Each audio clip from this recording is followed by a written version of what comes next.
ආයුබෝවන් සුබ දවසක් සියලු දෙනාටම 2021 2022 සියලුම දරුවෝ අද පාඩමට සම්බන්ධ වෙලා ඉන්නවා. පුතේ අපි අද කතා කරන්නේ අවසාන පාඩම ප්‍රාග්ධන ආයෝජන තීරණ අවසන් පාඩම තමයි සාකච්ඡා කරන්නේ.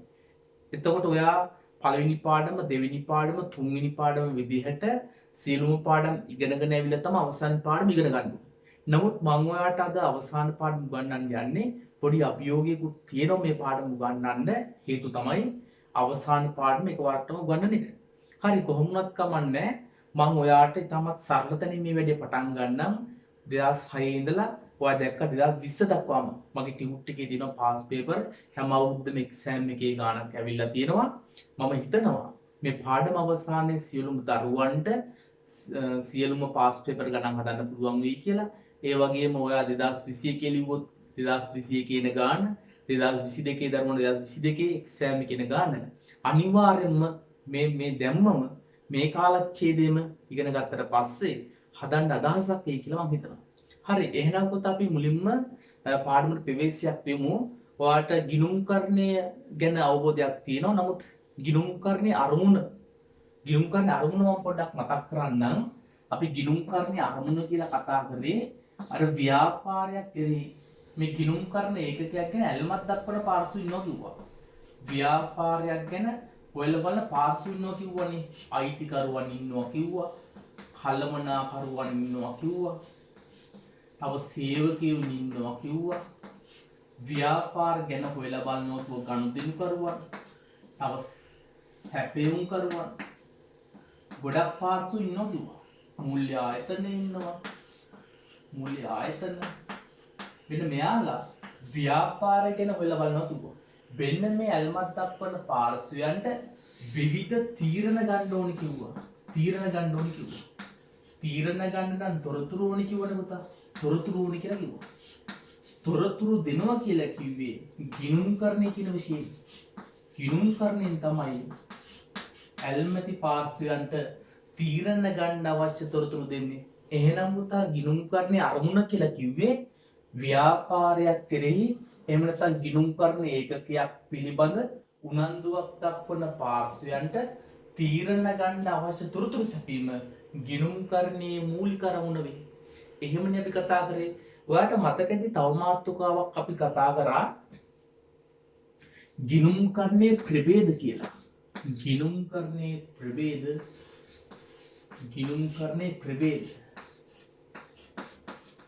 ගිණුම්කරණයේ ප්‍රධාන වශයෙන් කොටස් දෙකයි කිව්වා. ගිණුම්කරණයේ ප්‍රධාන වශයෙන් කොටස් දෙකකට බෙදනවා කිව්වා. එකක් තමයි මූල්‍ය ගිණුම්කරණය.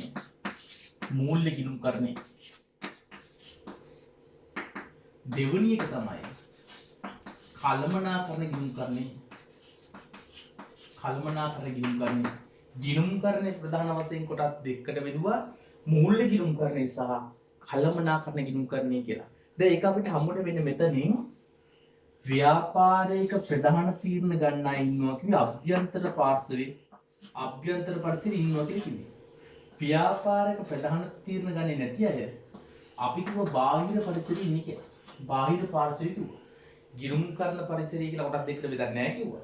නමුත් මගේ පාඩමේ පහසුවට ගිණුම්කරණයේ ප්‍රධාන තීරණ ගන්න අය ඉන්නේ අභ්‍යන්තර පාර්ශවයේ. ප්‍රධාන තීන්දුව ගන්නේ නැති අය ව්‍යාපාරික ප්‍රධාන තීන්දුව ගන්නේ නැති අය බාහිර පාර්ශවයේ නැත්නම් බාහිර පරිසරයේ තමයි ඉන්නේ කිව්වා. ව්‍යාපාරික ප්‍රධාන තීරණ ගන්නේ කළමනාකරුවන් තමයි ව්‍යාපාරික ප්‍රධාන තීරණ ගන්නේ. අනිකුත් පාර්ශ්ව සියල්ලම අපි මේ කතා කරන අනිකුත් පාර්ශ්ව සියල්ලම කළමනාකරුන් හැරුණාම සේවකීන් වෙන්න පුළුවන්. සේවකීන් ගනුදෙනුකරුවන් සැපයුම්කරුවන් තරඟකරුවන් මේ සියලුම අය හිටියේ බාහිර පාර්ශවයේ. එතකොට පුතා මේ බාහිර පාර්ශවයන්ටත් විවිධ තීරණ ගන්න ඕනේ. අන්න යාලට තීරණ ගන්න අවශ්‍ය තොරතුරු සපයන්න වෙනම ගිණුම් පද්ධතියක් හදනවා කිව්වා. ඒවට අපි කිව්වා මූල්‍ය ගිණුම්කරණය කියලා. මූල්‍ය ගිණුම්කරණය. බාහිර පාර්ශවයන්ට තීරණ ගන්න තොරතුරු සැපීමක් මූල්‍ය ගිණුම්කරණය සිද්ධ වෙනවා. ඊළඟට පුතා මේ අභ්‍යන්තර පාර්ශ්වයේ ඉන්න කලමනාකරුවන් තීරණ ගන්න වෙනම ගිණුම් කරන පද්ධතියක් හදනවා කිව්වා. අන්න ඒ ගිණුම් පද්ධතියට අපි කියනවා කලමනාකරණ ගිණුම් කරණය කියලා. කලමනාකරණ ගිණුම් කරණය. ඔන්න පුතා ගිණුම් කරණය කොටස් දෙකකට බෙදාගත්තා. මූල්‍ය ගිණුම් කරණය සහ කලමනාකරණ ගිණුම් කරණය. උනන්දුවක් දක්වන අභ්‍යන්තර පාර්ශ්වයන්ට හැරුණාම අනිකුත් පාර්ශ්වයන්ට තීරණ ගන්න අවශ්‍ය තොරතුරු සැලීමක් මූල්‍ය ගිණුම් කරණය සිද්ධ වෙනවා. ව්‍යාපාරික අභ්‍යන්තර පාර්ශ්වයේ ඉන්නේ කලමනාකරුවන්ට තීරණ ගන්න අවශ්‍ය තොරතුරු සැපීමක් කලමනාකරණ ගිණුම් කරණය සිද්ධ වෙනවා. ඔයාට ඉගෙන ගන්න තියෙන පුතා පාඩම් 16ක්. පාඩම් 16 ඉගෙන ගන්න ඕනේ. මේ පාඩම් 16 නේ පුතා. මේ පාඩම් 16 පළවෙනි පාඩම් 13ම අයිති වෙන්නේ මූල්‍ය ගිණුම් කරණයට. මූල්‍ය ගිණුම් කරණයේ පාඩම් තමයි තියෙන්නේ. එතකොට මේ බාහිර පාර්ශ්වයන්ට තීරණ ගන්න අවශ්‍ය තොරතුරු සැපීමක් තමයි පළවෙනි පාඩම් 13ම ඔයාලට උගන්වන්නේ. අවසන් පාඩම් මේ තුනයි. එතන පුතා අනුපාත කියන පාඩමක්. ඒක කලමනාකරණ ගිණුම් කරන්නට අයිති වෙනවා.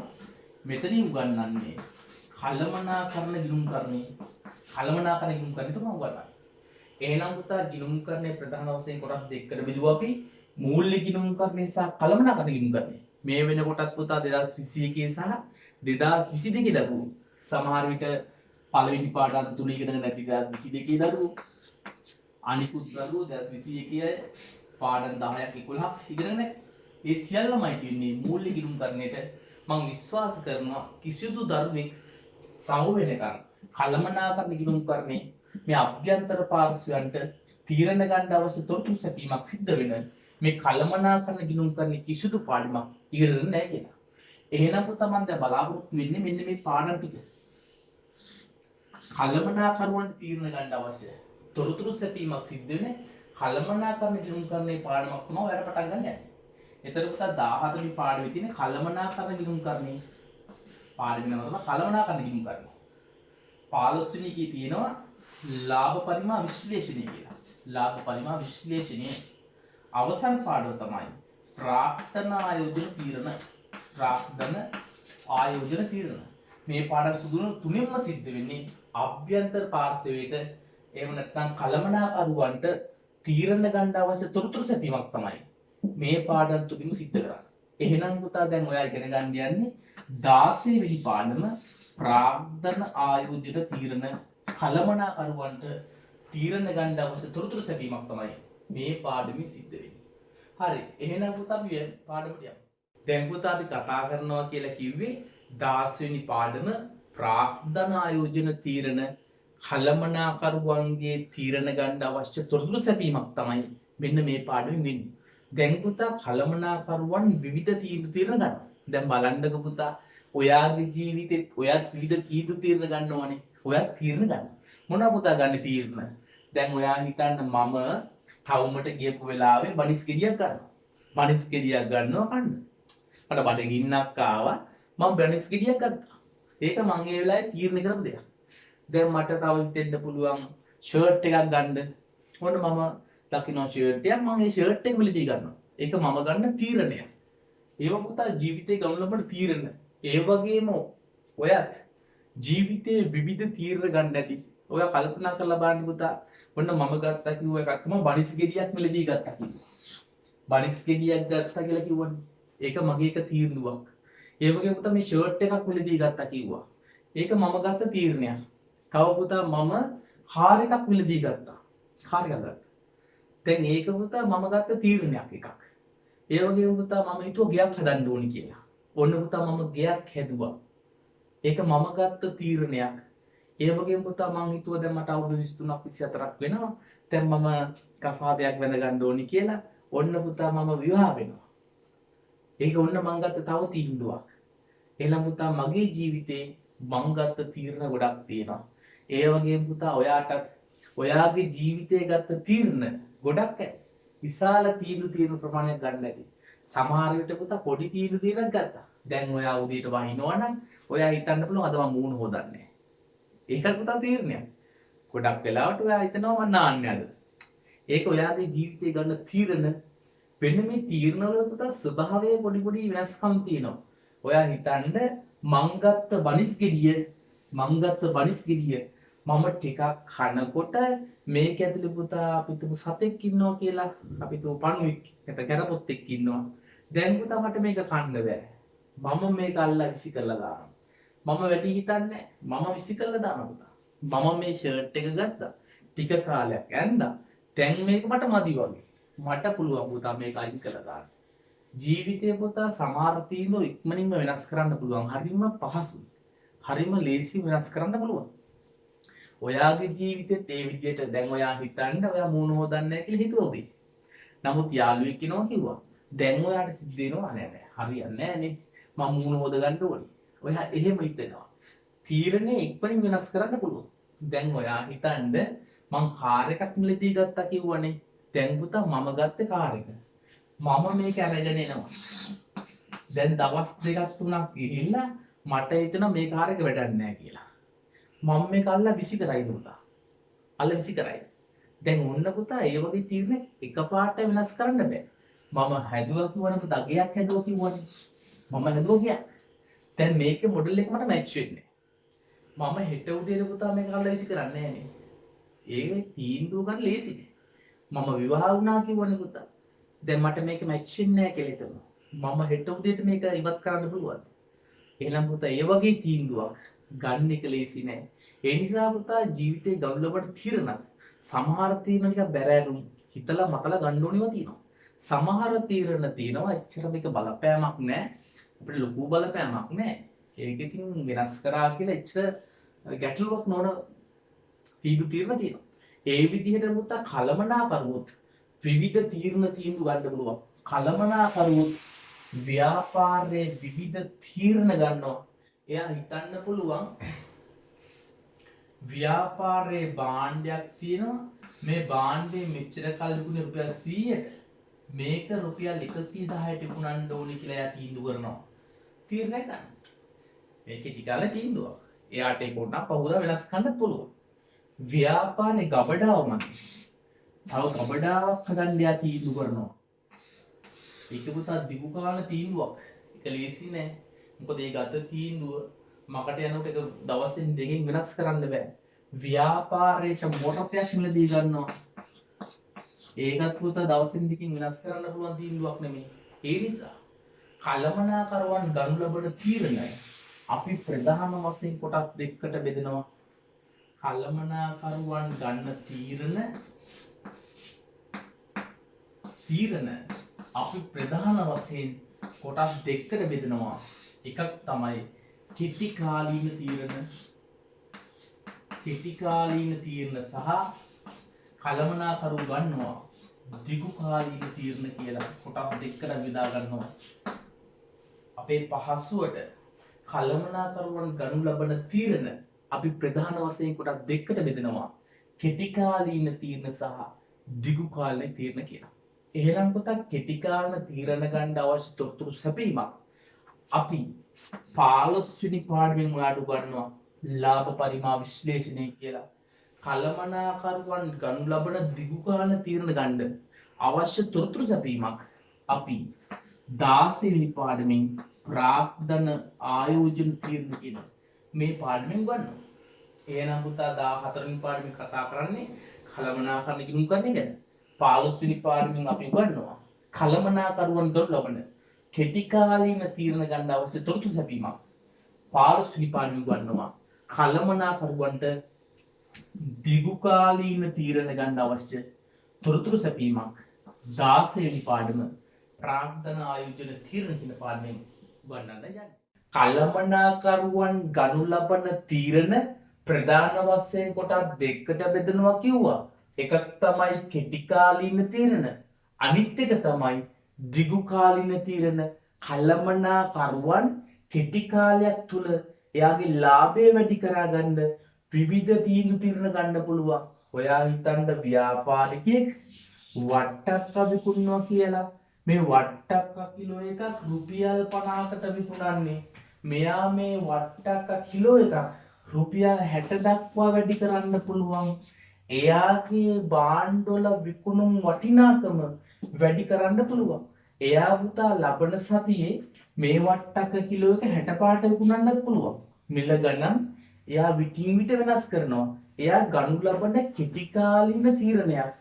ඔයාගේ ටියුට් එකේ අපි දැන් එකින් එක ලියාගෙන යමු. ගන්නකො ඔයාගේ ටියුට් එක අතට ගන්න පුතා ටියුට් එක අතට ටියුට් එකේ තියෙන පළවෙනි පිටුවේ කෙටි කාලීන තීරණ කියලා. කෙටි කාලීන තීරණ ගන්න පුළුවන් එක තීරණයක් තමයි විකුණුම් මිල වැඩි කරන එක. එහෙනම් පුතා ඔයා ලියා ගන්න අපි උදාහරණ කීපයක් ලියාගමු. උදාහරණ කීපයක් ලියමු. කෙටි කාලීන තීරණට ලියන්න එකක් විකුණුම් මිල වැඩි කිරීම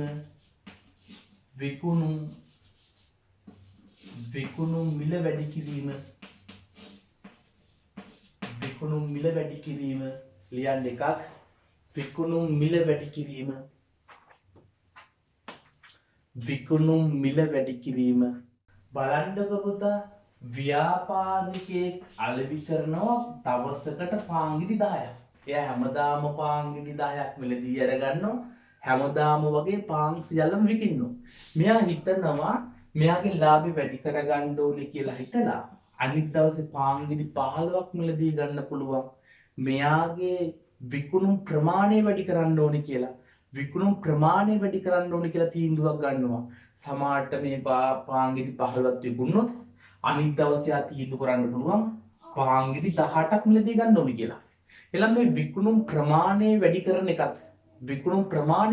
එකත් කෙටි කාලීන තීරණයක්.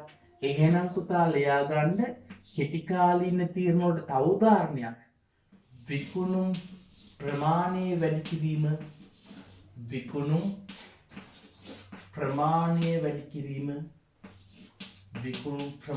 වැඩි කිරීම ලියන්න තව උදාහරණයක් විකුණුම් ප්‍රමාණය වැඩි කිරීම. බලන්නකො දරුවනේ ව්‍යාපාරයක් ලක්සබනුත් විකුණනවා. සබන් කැටයකින් රුපියල් 5ක ලාභයක් තියෙනවා. එයා පුතා ලයිට් බෝයි විකුණනොත් එහෙම එයාට ඒ ලයිට් බෝයි කැටයකින් හම්බෙන්නේ රුපියල් 4ක ලාභයක්.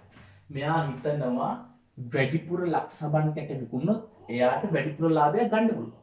ඒ නිසා ලයිට් බෝයි කියන සබන් අඩුවෙන් තමයි මෙයා මිලදී ගන්නේ. ලක්ස් කියන සබන් වැඩිපුර ගන්නවා. ලයිට් බෝයි වුණාම මිනිස්සුන්ට කියනවා ඔයා ලක්ස් ගන්න කියලා. මොකද මෙයාට වැඩිපුර ලාභයක් ගන්න පුළුවන්. ඒ නිසා ව්‍යාපාරයක් පවත්වන්න තුග මට්ටම් වෙනස් කරන්න පුළුවන්. කලින් මෙයා හැමදාම ගත්තේ සබන් කැට 100 ගත්තා. ලයිට් බෝයි 100යි ලක්ස් 100 ගත්තා. දැන් මෙයා හිතනවා නෑ ලයිට් බෝයි කැට මම 50යි ගන්නෙ. ලක්ස් කැට 150ක් ගන්නවා කියලා හිතනවා. ව්‍යාපාරයේ තුග මට්ටම වෙනස් කරන්න පුළුවන්. එහෙනම් ලියන්න පුතා තව උදාහරණයක් තුග මට්ටම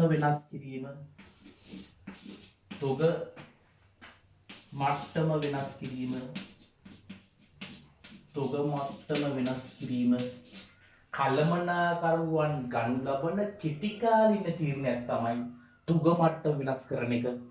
තුග මට්ටම වෙනස් කිරීම. දැන් පුතා අපි කතා කරමු කළමනාකරුවන් ගනු ලබන දිගු කාලීන තීරණ ගැන. අපේ පාඩමත් ඒකනේ පුතා 16 වෙනි පාඩමේ කතා කරන්නේ ඇත්තටම කළමනාකරුවන් ගනු ලබන දිගු කාලීන තීරණ ගැන. දැන් ඔයා හිතන්න ඔයාගේ තාත්තා ට්‍රැක්ටරයක් මිලදී ගන්නවා. කියලා හිතන්න පුතා.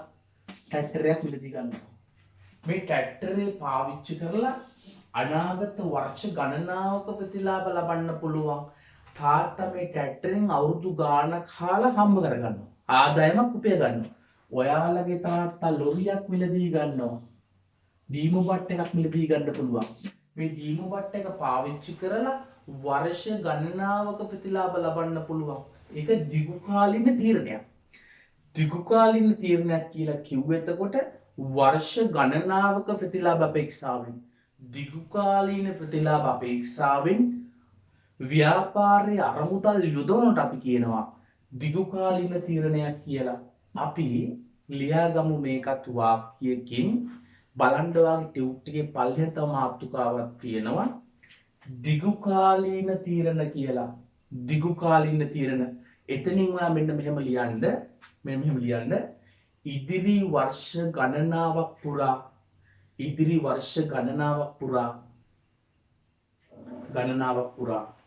ආර්ථික ප්‍රතිලාභ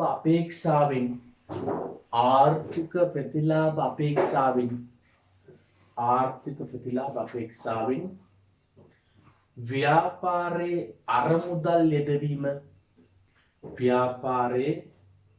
අරමුදල් යෙදවීම සම්බන්ධ තීරණ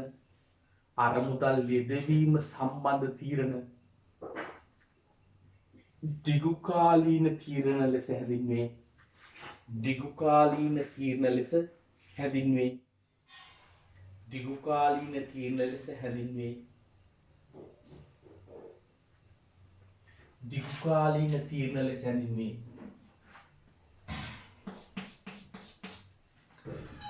දැන් පුතා ඔයාට මම කිව්වා යන්ත්‍රයක් මිලදී ගන්න පුළුවන් කියලා. ඔයාගේ තාත්තා ට්‍රැක්ටරයක් මිලදී ගන්නවා කිව්වනේ. ඒක දිගුකාලීන තීරණයක්. වර්ෂ ගණනාවක ප්‍රතිලාභ ලැබෙනවා. එහෙනම් පුතා ව්‍යාපාරයකටත් පුළුවන් නව යන්ත්‍රයක් මිලදී ගන්න. එහෙනම් අපි එතන උදාහරණ කීපයක් ලියාගමු. දිගුකාලීන තීරණ වලට පළවෙනි අපි ලියන්න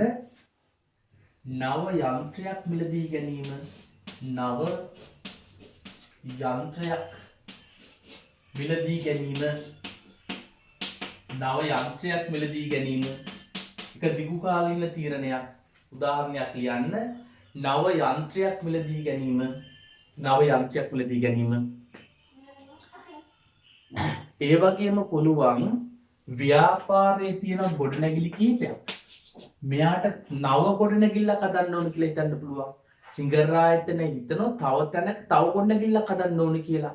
එයාගේ දිගුකාලීන තීරණයක්. වර්ෂ ගණනාවක ප්‍රතිලාභ ලැබෙනවා. එහෙනම් පුතා තව එකක් ලියන්න නව ගොඩනැගිල්ලක් ඉදිකිරීම.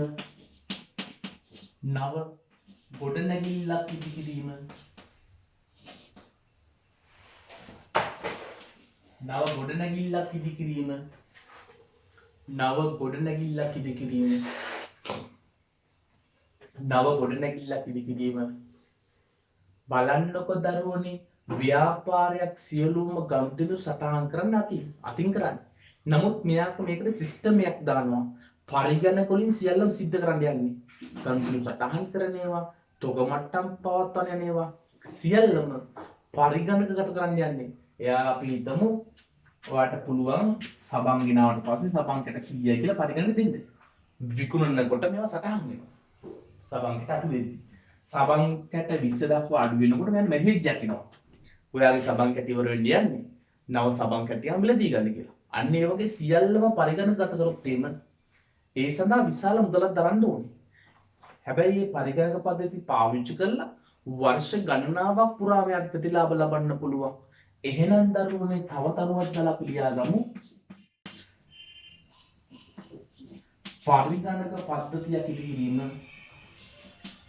පරිගණක පද්ධතියක් ඉදිරිම පරිගණක පද්ධතියක් ඉදිකිරීම එයාගේ දිගුකාලීන තීරණයක්. බලන්න පුතා ටියුට් එකේ තියෙනවා දෙවෙනි පිටුවේ ව්‍යාපාරයක් ගනු ලබන වැදගත්ම තීරණ වනුයේ දිගුකාලීන තීරණ කියලා. කෙටි කාලීන ගත්ත තීන්දුව වෙනස් කරන්න හැකියාවක් තියෙනවා නේද? බනිස් ගෙඩිය හොඳ නැත්නම් අයින් කරන්න පුළුවන්. හැබැයි පුතා ගයක් හදපු එකක් වෙනස් කරන්න ලේසි නෑ කිව්වනේ. එහෙනම් ජීවිතේ අපි ගන්න තීරණත් වැදගත්ම තීරණ වෙන්නේ දිගුකාලීන තීරණ. මෙතනත් කියනවා ව්‍යාපාරයක් ගන්න දිගුකාලීන තීරණු වැදගත්ම තීරණ වෙන්නේ. බලන්න පුතා එතන මාතෘකාවක් තියෙනවා. තව දෙවෙනි පිටුවේ තියෙනවා දිගුකාලීන තීරණ ආයෝජන තීරණ වැදගත් වීමට හේතු. දිගුකාලීන තීරණ වැදගත් වීමට හේතු. දැන් මේම හිතන්න පුතා ඔයාගේ තාත්තා ට්‍රැක්ටරයක් මිලදී ගන්නවා කිව්වනේ. එහෙම නැත්නම් ඩීමෝ බට් එකක් මිලදී ගන්නවා කිව්වා. දැන් මෙන්න මේකට විශාල මුදලක් යොදන්න ඕන. ඔයාගේ තාත්තා පුතා බනිස් ගෙඩියක් ගන්න යෙදුවේ රුපියල් 30යි. විශාල මුදලක් යෙදුවේ නෑ රුපියල් 30 යෙදුවේ. හැබැයි ලොරියක් ගන්න සමහරට ලක්ෂ 15ක් යොදන්න පුළුවන්. එහෙනම් පුතා දිගු කාලින තීරණ වැදගත් වෙන්න එක හේතුවක් තමයි විශාල අරමුදලක් යොදනවා. ඒ නිසා ගනු ලබන තීරණේ නිවැරදිවම ගන්න ඕන. අපි පුතා එකින් එක ලියාගෙන යමු.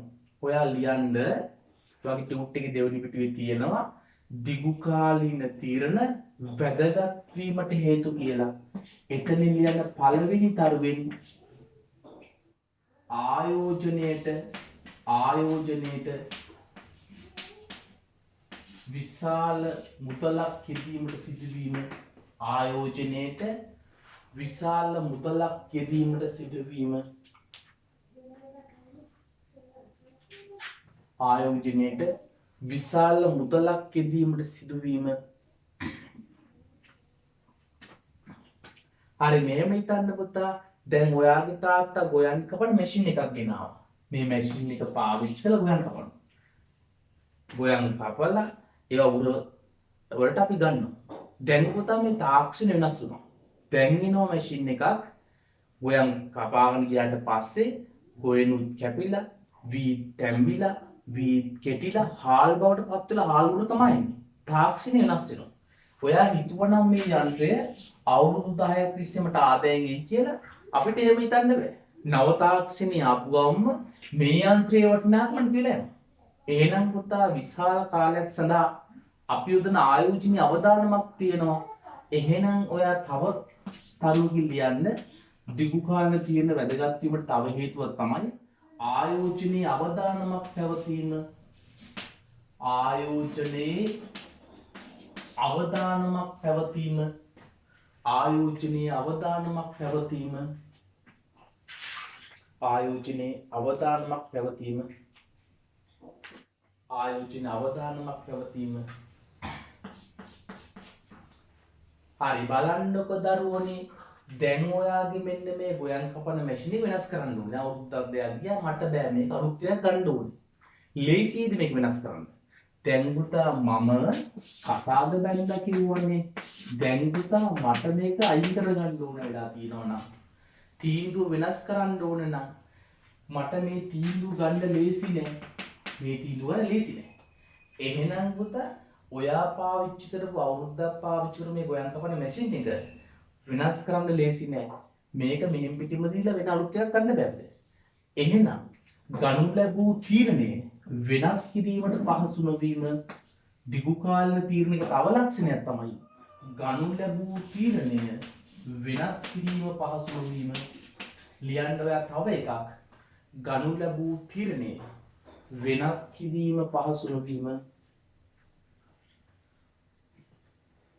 ගනු ලැබූ තීරණය වෙනස් කිරීම පහසු නොවීම බලන්න පුතා දෙවෙනි පිටුවේ තියෙනවා ආයෝජන තීරණ ගැනීමේ ක්‍රියාවලිය මාතෘකාවක් තියෙනවා ආයෝජන තීරණ ගැනීමේ ක්‍රියාවලිය කියලා පහත පරිදි විධිමත් ක්‍රියාවලියක් මේ සඳහා භාවිතා කරේ කියලා මුලින්ම ඔයා කරන්න ඕනේ දැන් අපි හිතමු ඔයාට ලක්ෂ 50ක් හරි ලක්ෂ 60ක් හරි තියෙනවා ඔයා තීරණයක් ගන්න යන්නේ ඔයාට පුළුවන් සිල්ලර කඩයක් පටන් ගන්න සිල්ලර කඩයක් එහෙම නැත්නම් ඔයාට පුළුවන් බියුටි සැලූන් එකක් පටන් ගන්න පුළුවන් රූපලාවන්‍යාගාරයක් පටන් ගන්න පුළුවන් එහෙම නැත්නම් ඔයාට ලොරියක් මිලදී ගන්න පුළුවන් විකල්ප ආයෝජන ගණනාවක් තියෙනවා ඔයාට බැංකුවේ සල්ලි දාන්නත් පුළුවන් ඔයාගේ මේ සල්ලි යොදන්න පුළුවන් විකල්ප අවස්ථා ගොඩක් තියෙනවා එහෙනම් මුලින්ම ඔයා කරන්න ඕනේ විකල්ප ආයෝජන හඳුනා ගන්න ඕනේ බලන්න පළවෙනි එකේ තියෙනවා පළවෙනි කාර්යය තමයි ඔයා විකල්ප ආයෝජන හඳුනා ගන්න ඕනේ මට මේ සල්ලි වලින් කරන්න පුළුවන් වැඩ මොනවද මුලින්ම බලන්න ඕනේ විකල්ප ආයෝජන මොනවද දැන් පුතා මම කසාද බැලලා කියලා කිව්වනේ මම බලන්න ඕනේ විකල්ප මොනවද තියෙන්නේ කියලා විකල්ප මොනවද තියෙන්නේ කියලා බලන්න ඕනේ හොඳම තීන්දුව ගන්න නම් විකල්ප අවස්ථා මොනවද කියලා බලන්න ඕන හරි ඊළඟට කියනවා බලන්න දෙවෙනි එක මුදල් ප්‍රවාහ ඇස්තමේන්තු කිරීම මුදල් ප්‍රවාහ ඇස්තමේන්තු කරන්න ඕනලු. දැන් ඔයා හිතන්න සිල්ලර කඩයක් පටන් ගන්න මම කොච්චර මුදලක් ආයෝජනය කරන්න ඕනේ? ලක්ෂ 40ක්ද ලක්ෂ 50ක්ද ලක්ෂ 60ක්ද කොච්චර මුදලක් යොදන්න ඕනද? කොච්චරක් මට ආපසු ලැබෙයිද? මං ඒව ගැන සලකා බලන්න ඕනේ. බලන්න පුතා සමහර අය ගෙවල් හදන්න ලොකුවට ෆවුන්ඩේෂන් එක දානවා. ලොකුවට ෆවුන්ඩේෂන් දානවා. දාලා ඉවරලා පුතා මේකේ මුල් අදියර කරලා සමහරට පිච්චි බැනලා ගොඩාක් කල් ඉන්නවා. අවුරුදු 10ක් විතර ඉන්නවා. සමහරට වහලේ ගහ ගන්නවා අවුරුදු 20ක්ද කියලා. කපරාදු කරගන්න විදිහක් නැහැ. ගේ විශාලයි. එයා එතන හිතුවේ නෑ මගේ ලැබෙන ආදායමට අනුව මේක කරගන්න පුළුවන් කියලා. එයා සමහරට වයසට යනකොට අවුරුදු 55 60 වෙනකොට කොහොම හරි ගේ හදා ගන්නවා. අවුරුදු 60 වෙනකොට පුතා එයාගේ මේ ගේ මොඩල් එක අවුල් ගිහිලා තියෙනවා. ෆැෂන් එක අවුල්. දැන් පුතා මේක වැඩක් නෑ. දැන් මේක එයාගේ දරුවෝ මේක කඩලා වෙනස් කරන්න යනවා. ඒ නිසා පුතා අපි බලන්න ඕනේ මගේ මුදලට සරිලන විදියට මට මේ වැඩේ කරගන්න පුළුවන්ද? එහෙනම් පුතා මුදල් ප්‍රවාහ අස්තමේන්තු කරන එක වැදගත්ම කාර්යයක්. එහෙනම් පුතා ආයෝජන මාර්ගයක් අපි මුලින්ම කිව්වේ විකල්ප ආයෝජන අවස්ථා හඳුන ගන්න ඕනේ. ඊළඟට ඔයා හිතන්න ඕනේ මුදල් ප්‍රවාහ අස්තමේන්තු හරියටම මට මේකට සල්ලි තියනවද? මට බැංකු ණයකින් මේක කරගන්න පුළුවන්ද? මුදල් ප්‍රවාහ අස්තමේන්තු කරගන්න ඕනේ හරියටම. එහෙනම් දෙවෙනි එක ලියන්න. හරි මේක ටියුට් එකේ තියෙනවා මුදල් ප්‍රවාහ අස්තමේන්තු කිරීම කියලා. දෙවෙනි එක මුදල් ප්‍රවාහ අස්තමේන්තු කිරීම. බඩ තුන්වෙනි එකේ තියෙනවා විකල්ප ආයෝජන ඇගීමට ලක් කිරීම. විකල්ප ආයෝජන ඇගීමට ලක් කිරීම. දැන් පුතා වෙන්න මේ විකල්ප අවස්ථාවල මම යොදනවා සමහරට අරමුදල් යොදන්න වෙන්නේ. විවිධ අරමුදල් යොදන්න වෙන්නේ. ඊළඟට මේ වගේ මට ප්‍රතිලාභත් කාලෙදි ලැබෙන්න පුළුවන්. ප්‍රතිලාභ ලැබෙන්න පුළුවන්. එතකොට මම බලන්න ඕනේ මේකෙන් කොච්චර ප්‍රතිලාභයක් ලැබෙනවද කියලා. දැන් ඔයා හිතන්නේ සිල්ලර කඩේට සල්ලි ආයෝජනය කරොත් මට මාසික 20000 ගාණක් ලැබෙන්න පුළුවන්. මම බියුටි සැලුන් එකක් පටන් ගත්තොත් 30000 ගාණක් එන්න පුළුවන්. මම ලොරියක් මිලදී ගත්තොත් 25000 ගාණක් ලැබෙන්න පුළුවන්. මේ විදිහට අපිට සිද්ධ වෙනවා විකල්ප ආයෝජන ඇගීමට ලක් කරන්න විවිධ ක්‍රම පාවිච්චි කරන්න පුළුවන්. ඔයාට මේ විකල්ප අවස්ථාවෙන් හොඳම එක තෝරගන්න විකල්ප ආයෝජන මාර්ග ඇගීමට ලක් කරන්න වෙනවා. අන්තිමට කියනවා වඩා සුදුසු ව්‍යාපෘතිය තෝරා ගැනීම සහ ක්‍රියාත්මක කිරීම කියලා. වඩා සුදුසුම ප්‍රොජෙක්ට් එක තෝරගන්න ඕන. වඩා සුදුසුම එක තෝරගන්න. ඔයාට පුළුවන් මෙන්න මේ ප්‍රොජෙක්ට් එක ක්‍රියාත්මක කරන්න. එහෙනම් පුතා අන්නේ ක්‍රියාවලියට පියවරයන් 4ක් තියෙනවා. ඒ පියවරයන් 4 ඔයා හරියට සිද්ධ කරන්න ඕනේ. ඒකේ වැදගත්ම පියවරයන් දෙකක් තියෙනවා. බලන්න පුතා ටියුට් එකේ තියෙනවා ආයෝජන තීරණ ගැනීමේ ක්‍රියාවලියේ වැදගත්ම පියවර දෙක වනුයේ වැදගත්ම පියවර 4ක් තිබුණානේ. ඒකේ වැදගත්ම කාරණා දෙකක් කියනවා.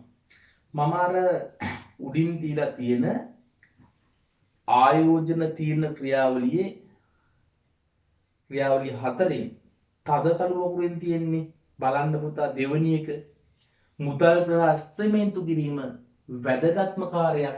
මං යොදන මුදලයි නැවෙන මුදලයි හරියට අස්තමේන්තුනේ නැත්තම් මට හරිම තීන්දුව ගන්න බෑ. එහෙනම් පුතා අපි එකින් එක ලියාගමු පල්ලෙහාට ආයෝජන තීරණ ගැනීමේ ක්‍රියාවලියේ වැදගත්ම පියවර දෙක වනුවේ. එතනින් ලියාගන්න. පළවෙනි තරුවේ ලියන්න මුදල් ප්‍රවාහ අස්තමේන්තු කිරීම. පළවෙනි එක ලියන්න මුදල් ප්‍රවාහ අස්තමේන්තු කිරීම. මුදල් ප්‍රවාහ අස්තමේන්තු කිරීම. බලන්න තුන්වෙනි එක ඊළඟට වැදගත්ම පියවරයක් වෙන්නේ විකල්ප ආයෝජන මාර්ග ඇගීමට ලක් කරන එක. ඕකද හොඳ කියලා ඇගීමට ලක් කරන එක තමයි ඊළඟ වැදගත්ම පියවර වන්නේ. හරි එහෙනම් දෙවෙනි තැනින් ලියන්න විකල්ප ආයෝජන ඇගීමට ලක් කිරීම. විකල්ප ආයෝජන ඇගීමට ලක් කිරීම. විකල්ප ආයෝජන ඇගීමට ලක් කිරීම. දෙවෙනි එක විකල්ප ආයෝජන ඇගීමට ලක් කිරීම. ආයෝජන තීරණ ක්‍රියාවලියේ වැදගත්ම පියවරයන් දෙකයි කිව්වනේ. එකක් තමයි මුදල් පෙවා ඇස්තමේන්තු කිරීම, ඊළඟ එක විකල්ප ආයෝජන ඇගීමට ලක් කිරීම. එහෙනම් පුතා අපි මේ පාඩම පුරාවටම කතා කරන්නේ මේ කාරණා දෙක ගැන. අපි මේ පාඩමේ දැන් ඉස්සරහට කතා කරන්නේ එකක් තමයි මුදල් පෙවා ඇස්තමේන්තු කරන එකයි. විකල්ප ආයෝජන ඇගීමට ලක් කරන්නේ කොහොමද කියලා මම ඔයාලට කියලා දෙනවා. එතකොට මේ පාඩමින් අපි කතා කරන්නේ මේ කාරණා දෙක ගැන. මුලින්ම අපි සාකච්ඡා කරමු විකල්ප ආයෝජන ඇගීමට ලක් කිරීම. ව්‍යාපෘති දෙක තුනක් තියෙනවා. ඔයා හිතන් ඉන්නවා එක්ක සිල්ලර කඩයක් තාන්න, නැත්නම් නවීන මෝරතයක් මිලදී ගන්න, යන්ත්‍රයක් මිලදී ගන්න. විකල්ප අවස්ථා ගණනාවක් තියෙනවා. වඩා සුදුසුම ව්‍යාපෘතිය මොකක්ද? කොයි ප්‍රොජෙක්ට් එකේ සල්ලි ආයෝජනය කරොත් හොඳම එක කියලා තෝරගන්න අපි විකල්ප ආයෝජන ඇගීමට ලක් කරන්න ඕනේ. විවිධ ක්‍රම පාවිච්චි කරලා හොඳම ප්‍රොජෙක්ට් එක තෝරගන්න. උසස් පෙළ දරුවන්ට පාවිච්චි කරන්න මේ ඇගීමේ ක්‍රම තුනක් ගැන කියනවා අපිට. ඔයාලට උගන්වන්න කියලා විකල්ප ආයෝජන ඇගීමේ ක්‍රමවේද තුනක් ගැන. ඔයාගේ ටියුට් එකේ තියෙනවා බලන්න දෙවෙනි පිටුවේ ආයෝජන ඇගීමේ ක්‍රමවේදයන් ශිල්ප ක්‍රම බහුල වශයෙන්ම භාවිතා වන ශිල්ප ක්‍රම පහත දැක්වේ. එකක් තමයි පිළිගෙවුම් කාලය, ගිණුම් කරන ප්‍රතිලාභ අනුපාතය, සුද්ධ වර්තමාන අගය. එහෙනම් ඔයාලට පුතා මම කිව්වා කාරණා දෙකක් ගැන කතා කරන්න කියලා. මුදල් පෙවා ඇස්තමේන්තු කිරීමයි විකල්ප ආයෝජන ඇගීමට ලක් කිරීමයි. විකල්ප ආයෝජන ඇගීමට ලක් කිරීමේ ක්‍රම තුනක් ඔයා ඉගෙන ගන්න ඕනේ. එකක් තමයි පිළිගෙවුම් කාලය, දෙවෙනි එක ගිණුම් කරන ප්‍රතිලාභ අනුපාතය, තුන්වෙනි එක සුද්ධ වර්තමාන අගය. අපි දැන් එකින් එක කතා කරමු. පළවෙනි එක තමයි පිළිගෙවුම් කාලය. පිළිගෙවුම් කාලය. පිළිගෙවුම් කාලය. පිළිගෙවුම් කාලය. payback period එක. පිළිගෙවුම් කාලය. දැන් ඔයා හිතන්න පුතා ඔයාලගේ තාත්තා ගොයන් කපන මැෂින් එකක් මිලදී ගත්තා කියලා. රුපියල් ලක්ෂ 60ක් යොදා ගොයන් කපන මැෂින් එකක් මිලදී ගත්තා. දැන් ඔයාගේ තාත්තා හිතන්න ඕන මේ ලක්ෂ 60 ආවරණය වෙන්න කොච්චර කාලයක් යනවද කියලා. එයා බලනවා මේ ලක්ෂ 60 ආවරණය වෙන්න කොච්චර කාලයක් යනවද. එතකොට තාත්තා ගොයන් කපලා යම්කිසි ආදායමක් උපයනවා. ඔයාට මුදල් ප්‍රවාහයක් ලැබෙනවා. ඔයා හිතන්න වර්ෂයක තාත්තට ලක්ෂ 30ක් ලැබෙනවා කියලා. මුදලින් ලක්ෂ 30ක ඔයා ගොයන් කපනවා. ඔයාලගේ තාත්තා ලක්ෂ 30ක මුදලක් හොයා ගන්නවා. ඒ වගේම මේකට යම්කිසි මුදලක් ගෙවන්නත් ඕනේ. තෙල් ගහන්න ඕනේ, අලුත් වැඩියා කරන්න ඕනේ. ලක්ෂ 20ක් මුදල් ගලායමක් සිද්ධ වෙනවා. මුදල් ගලායමක් සිද්ධ වෙනවා ලක්ෂ 30ක්. මුදල් ගලායමක් සිද්ධ වෙනවා ලක්ෂ 20ක. එතකොට තාත්තට සුද්ධ වශයෙන් මිතුරු වෙන්නේ ලක්ෂ 10යි. අපි මෙන්න මේකට කියනවා සුද්ධ මුදල් ප්‍රවාහය කියලා. සුද්ධ මුදල් ප්‍රවාහය. එහෙනම් මුදල් ගලායම් සහ ගලායම් අතර වෙනස තමයි සුද්ධ මුදල් ප්‍රවාහය. ඔයාගේ තාත්තට රුපියල් ලක්ෂ 10ක් ඉතුරු කරන්න පුළුවන් වර්ෂයකට.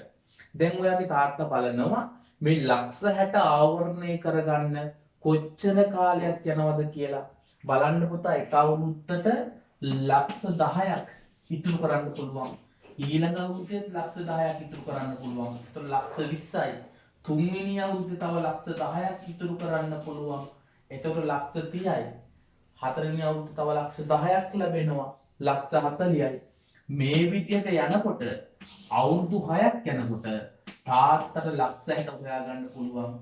එහෙනම් පුතා පිළිගෙවුම් කාලය කියලා කිව්වේ යෙදූ මුදල මේ යෙදූ මූලික ආයෝජනේ ආවරණය කර ගැනීමට ගතවන කාලෙට අපි කියනවා පිළිගෙවුම් කාලය කියලා. ඔයාගේ තාත්තට රුපියල් ලක්ෂ 60 හොයාගන්න රුපියල් ලක්ෂ 10ක් වර්ෂයට ලැබෙනවා කිව්වනේ. ලක්ෂ 10 ගානේ අවුරුදු 6ක් යනකොට තමයි යෙදූ මුදල ආවරණය වෙන්නේ. දැන් ඔයා මේ හිතන්නකෝ. ඔයා යන්ත්‍රයක් මිලදී ගන්නවා. රුපියල් ලක්ෂයක් දීලා යන්ත්‍රයක් මිලදී ගන්නවා. මේ යන්ත්‍රය පාවිච්චි කරලා නිෂ්පාදනයක් කරනවා. මේක අලෙවි කිරීමෙන් රුපියල් 50000ක් ලැබෙනවා වර්ෂයකට. වර්ෂයකට 50000ක් ලැබෙනවා. ඒ වගේම ගෙවීම් කරන්නත් ඕනේ 30000ක්. ලැබීම් ප්‍රවාහයක් තියෙනවා 50000ක්. වර්ෂයේ 50000 ගානේ ලැබෙනවා හැම අවුරුද්දෙම. 30000 ගානේ ගෙවීම් කරන්නත් ඕනේ. විවිධ වියදම් කරන්න ඕනේ. තාත්තාගේ අතේ ඉතුරුන 20000ක්. 20000ක් ඉතුරු. එතකොට වර්ෂයක මුදල් ප්‍රවාහය වෙන්නේ වර්ෂයකට රුපියල් 20000 ගානේ ඉතුරු වෙනවා. රුපියල් ලක්ෂයක් යොදලා ඒක හැම අවුරුද්දෙම 20000 ගානේ ලැබෙනවා නම් 20000 ගානේ ලැබෙනවා. එහෙනම් මේ යෙදූ මුදල ආවරණය වීමට ගතවන කාලය වෙන්න ඕන 20000යි 40000යි 60000යි 80000යි ලක්ෂයයි වර්ෂ 5ක් යනකොට යෙදූ මුදල ආවරණය වෙනවා. එහෙනම් පුතා පිළිගෙවුම් කාලය වෙන්නේ මේ ලක්ෂයේ පිළිගෙවුම් කාලය වෙන්නේ වර්ෂ 5යි. එහෙනම් පිළිගෙවුම් කාලය කියලා කියන්නේ මූලික ආයෝජනයේ ආවරණය වීමට ගතවන කාලයට අපි කියනවා පිළිගෙවුම් කාලය කියලා. ඔයාගේ ටියුට් එකේ අපි මේ නෝට් එක ලියාගමු. ගන්න පුතා ටියුට් එකේ තුන්වෙනි පිටුව බලන්න. එතන තියෙනවා පිළිගෙවුම් කාලේ payback period කියලා. අන්න එතනින් ලියන්න පිළිගෙවුම් කාලය කියන තැන නෝට් එක ලියා ගන්න. මූලික ආයෝජනය ආවරණය වීමට ගතවන කාලය. මූලික ආයෝජනය ආවරණය වීමට ගතවන කාලය පිළිගෙවුම්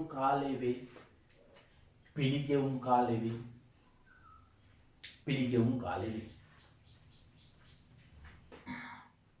හරි, ඊළඟට මාතෘකාවක් තියෙනවා පිළිගෙවුම් කාල ක්‍රමේ තීරණ නීතිය කියලා. අපි එක පස්සේ ලියාගමු. බලන්නකො දරුවනේ. අපි යන්ත්‍රයක් මිලදී ගන්න ලක්ෂයක් යෙදුවා. හැම වර්ෂයෙම 20000 ගානේ හම්බෙනවා නම් හම්බෙන්නේ ඔයාට පිළිගෙවුම් කාලේ මම කිව්වා 20000යි ඔහොම ගිහලා අවුරුදු 5ක් යනකොට තමයි යෙදූ මුදල ආවරණය වෙන්නේ. ඒක ඔයාට මෙහෙම හොයන්නත් පුළුවන්. රුපියල් ලක්ෂය හැම අවුරුද්දෙම 20000 ගානේ ලැබෙනවා අපිට. ලක්ෂය 20000න් බෙදුවා නම් අවුරුදු 5ක් යනකොට යෙදූ මුදල ආවරණය වෙනවා. එහෙනම් පුතා ලක්ෂය පිළිගෙවුම් කාලෙ වෙන්නේ අවුරුදු 5යි. වාර්ෂික මුදල් ප්‍රවාහය සමානයි. හැම අවුරුද්දෙම 20000 ගන්න තමයි හම්බෙන්නේ. දැන් ඔහොම හැමදාම වෙන්න බෑනේ පුතා. රුපියල් ලක්ෂයක් මං ආයෝජනය කරා. පළවෙනි අවුරුද්දේ හම්බෙනවා 20000. දෙවෙනි අවුරුද්දේ මුදල් ප්‍රවාහය හම්බෙනවා 30000. බිස්නස් එක දියුණු වෙනකොට තව වැඩිපුර හම්බෙන්න පුළුවන්. තුන්වෙනි වර්ෂය වෙනකොට 50000ක් හම්බෙනවා. හතරවෙනි වර්ෂය වෙනකොට 80000ක් හම්බෙනවා. මේ විදිහට වාර්ෂික මුදල් ප්‍රවාහය අසමාන වෙන්නත් පුළුවන්. එතකොට පුතා ව්‍යාපෘතියක මුදල් ප්‍රවාහ වාර්ෂිකව සමාන වෙන්නත් පුළුවන්. හැම අවුරුද්දෙම එක ගාණක් ලැබෙන්නත් පුළුවන්. බොහෝ විට වාර්ෂික මුදල් ප්‍රවාහය අසමාන වෙන්නත් පුළුවන්. විවිධාකාරයෙන් මුදල් ප්‍රවාහය ලැබෙන්න පුළුවන්. එහෙනම් පුතා පිළිගෙවුම් කාලේ යනුව හොයන්න ක්‍රම දෙකක් පාවිච්චි කරන්න පුළුවන්. අපි එකක් බලමු. එහෙනම් පළවෙනි එක තමයි වාර්ෂික මුදල් ප්‍රවාහය සමාන වන විට වාර්ෂික මුදල් ප්‍රවාහය හැම අවුරුද්දෙම එක ගාණක් ලැබෙනවා නම් මුදල් ප්‍රවාහය ඔයාලට පිළිගෙවුම් කාලේ හොයන්න පුළුවන්. ටියුට් එකේ තියෙනවා බලන්න තුන්වෙනි පිටුවේ වාර්ෂික මුදල් ප්‍රවාහය සමාන වෙන විට පිළිගෙවුම් කාලය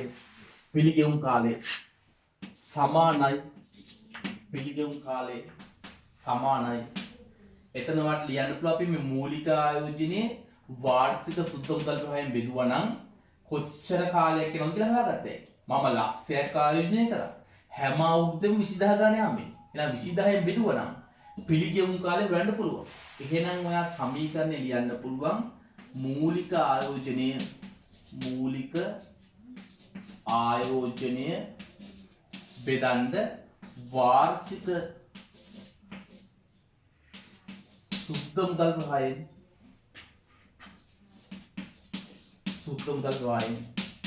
එහෙනම් ඔයා ලියාගන්න පළවෙනි එකට වාර්ෂික මුදල් ප්‍රවාහය සමාන වන විට කියන තැන පිළිගෙවුම් කාලය සමානයි. එතකන් තියෙනවා. ඉතින් පස්සේ ලියා ගන්න මූලික ආයෝජනයේ බෙදීම මූලික ආයෝජනය බෙදීම වාර්ෂික සුද්ධ මුදල් වහය ඒක කොටු කරලා තියාගන්න වාර්ෂික සුද්ධ මුදල් වහය ඔයාට ඉස්සරහට හම්බෙනවා වාර්ෂික සුද්ධ මුදල් වහය කියන්නේ මොකද්ද කියලා. දැන්ට මම සරලව කිව්වොත් එimhe වාර්ෂික සුද්ධ මුදල් වහය 20000 කිව්වනේ. ඒ කියන්නේ ලැබීම් තියෙන වර්ෂයේ 50000ක් ගෙවී තියෙන 30000. මේ අතර වෙනස තමයි සුද්ධ මුදල් වහය වෙන්නේ. දැන්ට ඔයා එහෙම මතක තියාගන්න. හරි. එහෙනම් මේ සමීකරණේ පාවිච්චි කරලා අපි පල්ලෙහා ගණන් ටික හදමු. බලන්න පළවෙනි ගාන ගන්න. හොඳට කියව ගන්න පුතා පළවෙනි ගාන. බලන්න පළවෙනි ගාන කියව ගන්න ඔයා.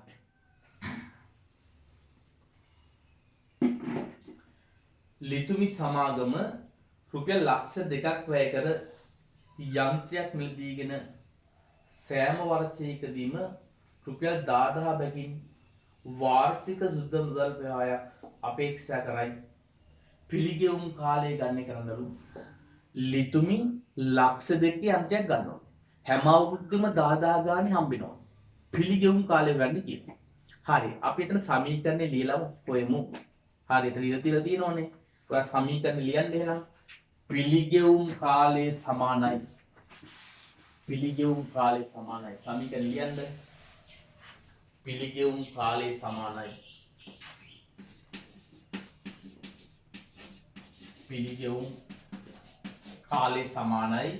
මූලික ආයෝජනයේ බෙදීම වාර්ෂික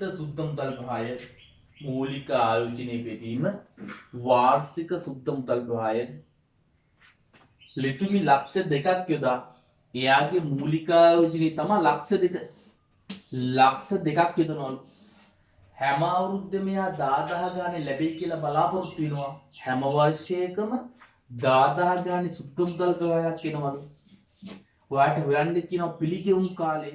එහෙනම් දරුවනේ ලක්ෂ 2 10000න් බෙදුවනම් ඔයාට හොයාගන්න පුළුවන් ලක්ෂ 2 ආවරණය වීමට ගත වන කාලය. එහෙනම් වර්ෂ වෙනවා 20ක්. වර්ෂ 20යි. එනම් මූලික ආයෝජනයේ ආවරණය වීමට ගත වන කාලය තමයි වර්ෂ 20. එනම් පිළිගෙවුම් කාලය වර්ෂ 20යි. හරි. දැන් ඔයා හදන්න දෙවෙනි ගාන තනියම හදමු. ඔයාට මතක් වෙන්නත් එක සමීකරණ ලියන්න. දෙවෙනි ගාන හදමු. පිළිගෙවුම් කාලය සමානයි. සමීකරණ ලියන්න පුතා. පිළිගෙවුම් කාලය සමානයි. මූලික ආයෝජනයේ බෙදීම වාර්ෂික සුද්ධ මුදල් වහය. පොතට බලලා හදන්න පුතා. රුපියල් 7,50,000ක් වැය කර යන්ත්‍රයක් මිලදී ගැනීමට අපේක්ෂා කරනවලු. සෑම වර්ෂයකදීම රුපියල් 25,000 බැගින් වාර්ෂික සුද්ධ මුදල් වහයක් ලැබෙනවා කියලා කියන්නේ. මෙයා මේ ප්‍රොජෙක්ට් එකට 7,50,000ක් යොදනවා කියලා කියන්නේ. 7,50,000ක් යොදනවා. හැම අවුරුද්දෙම 25,000 ගානේ ලැබෙනවලු. 25,000 ගානේ ලැබෙයි. පිළිගෙවුම් කාලය වන්න කියනවා. මූලික ආයෝජනය බෙදන්න වාර්ෂික සුද්ධ මුදල් වහයෙන්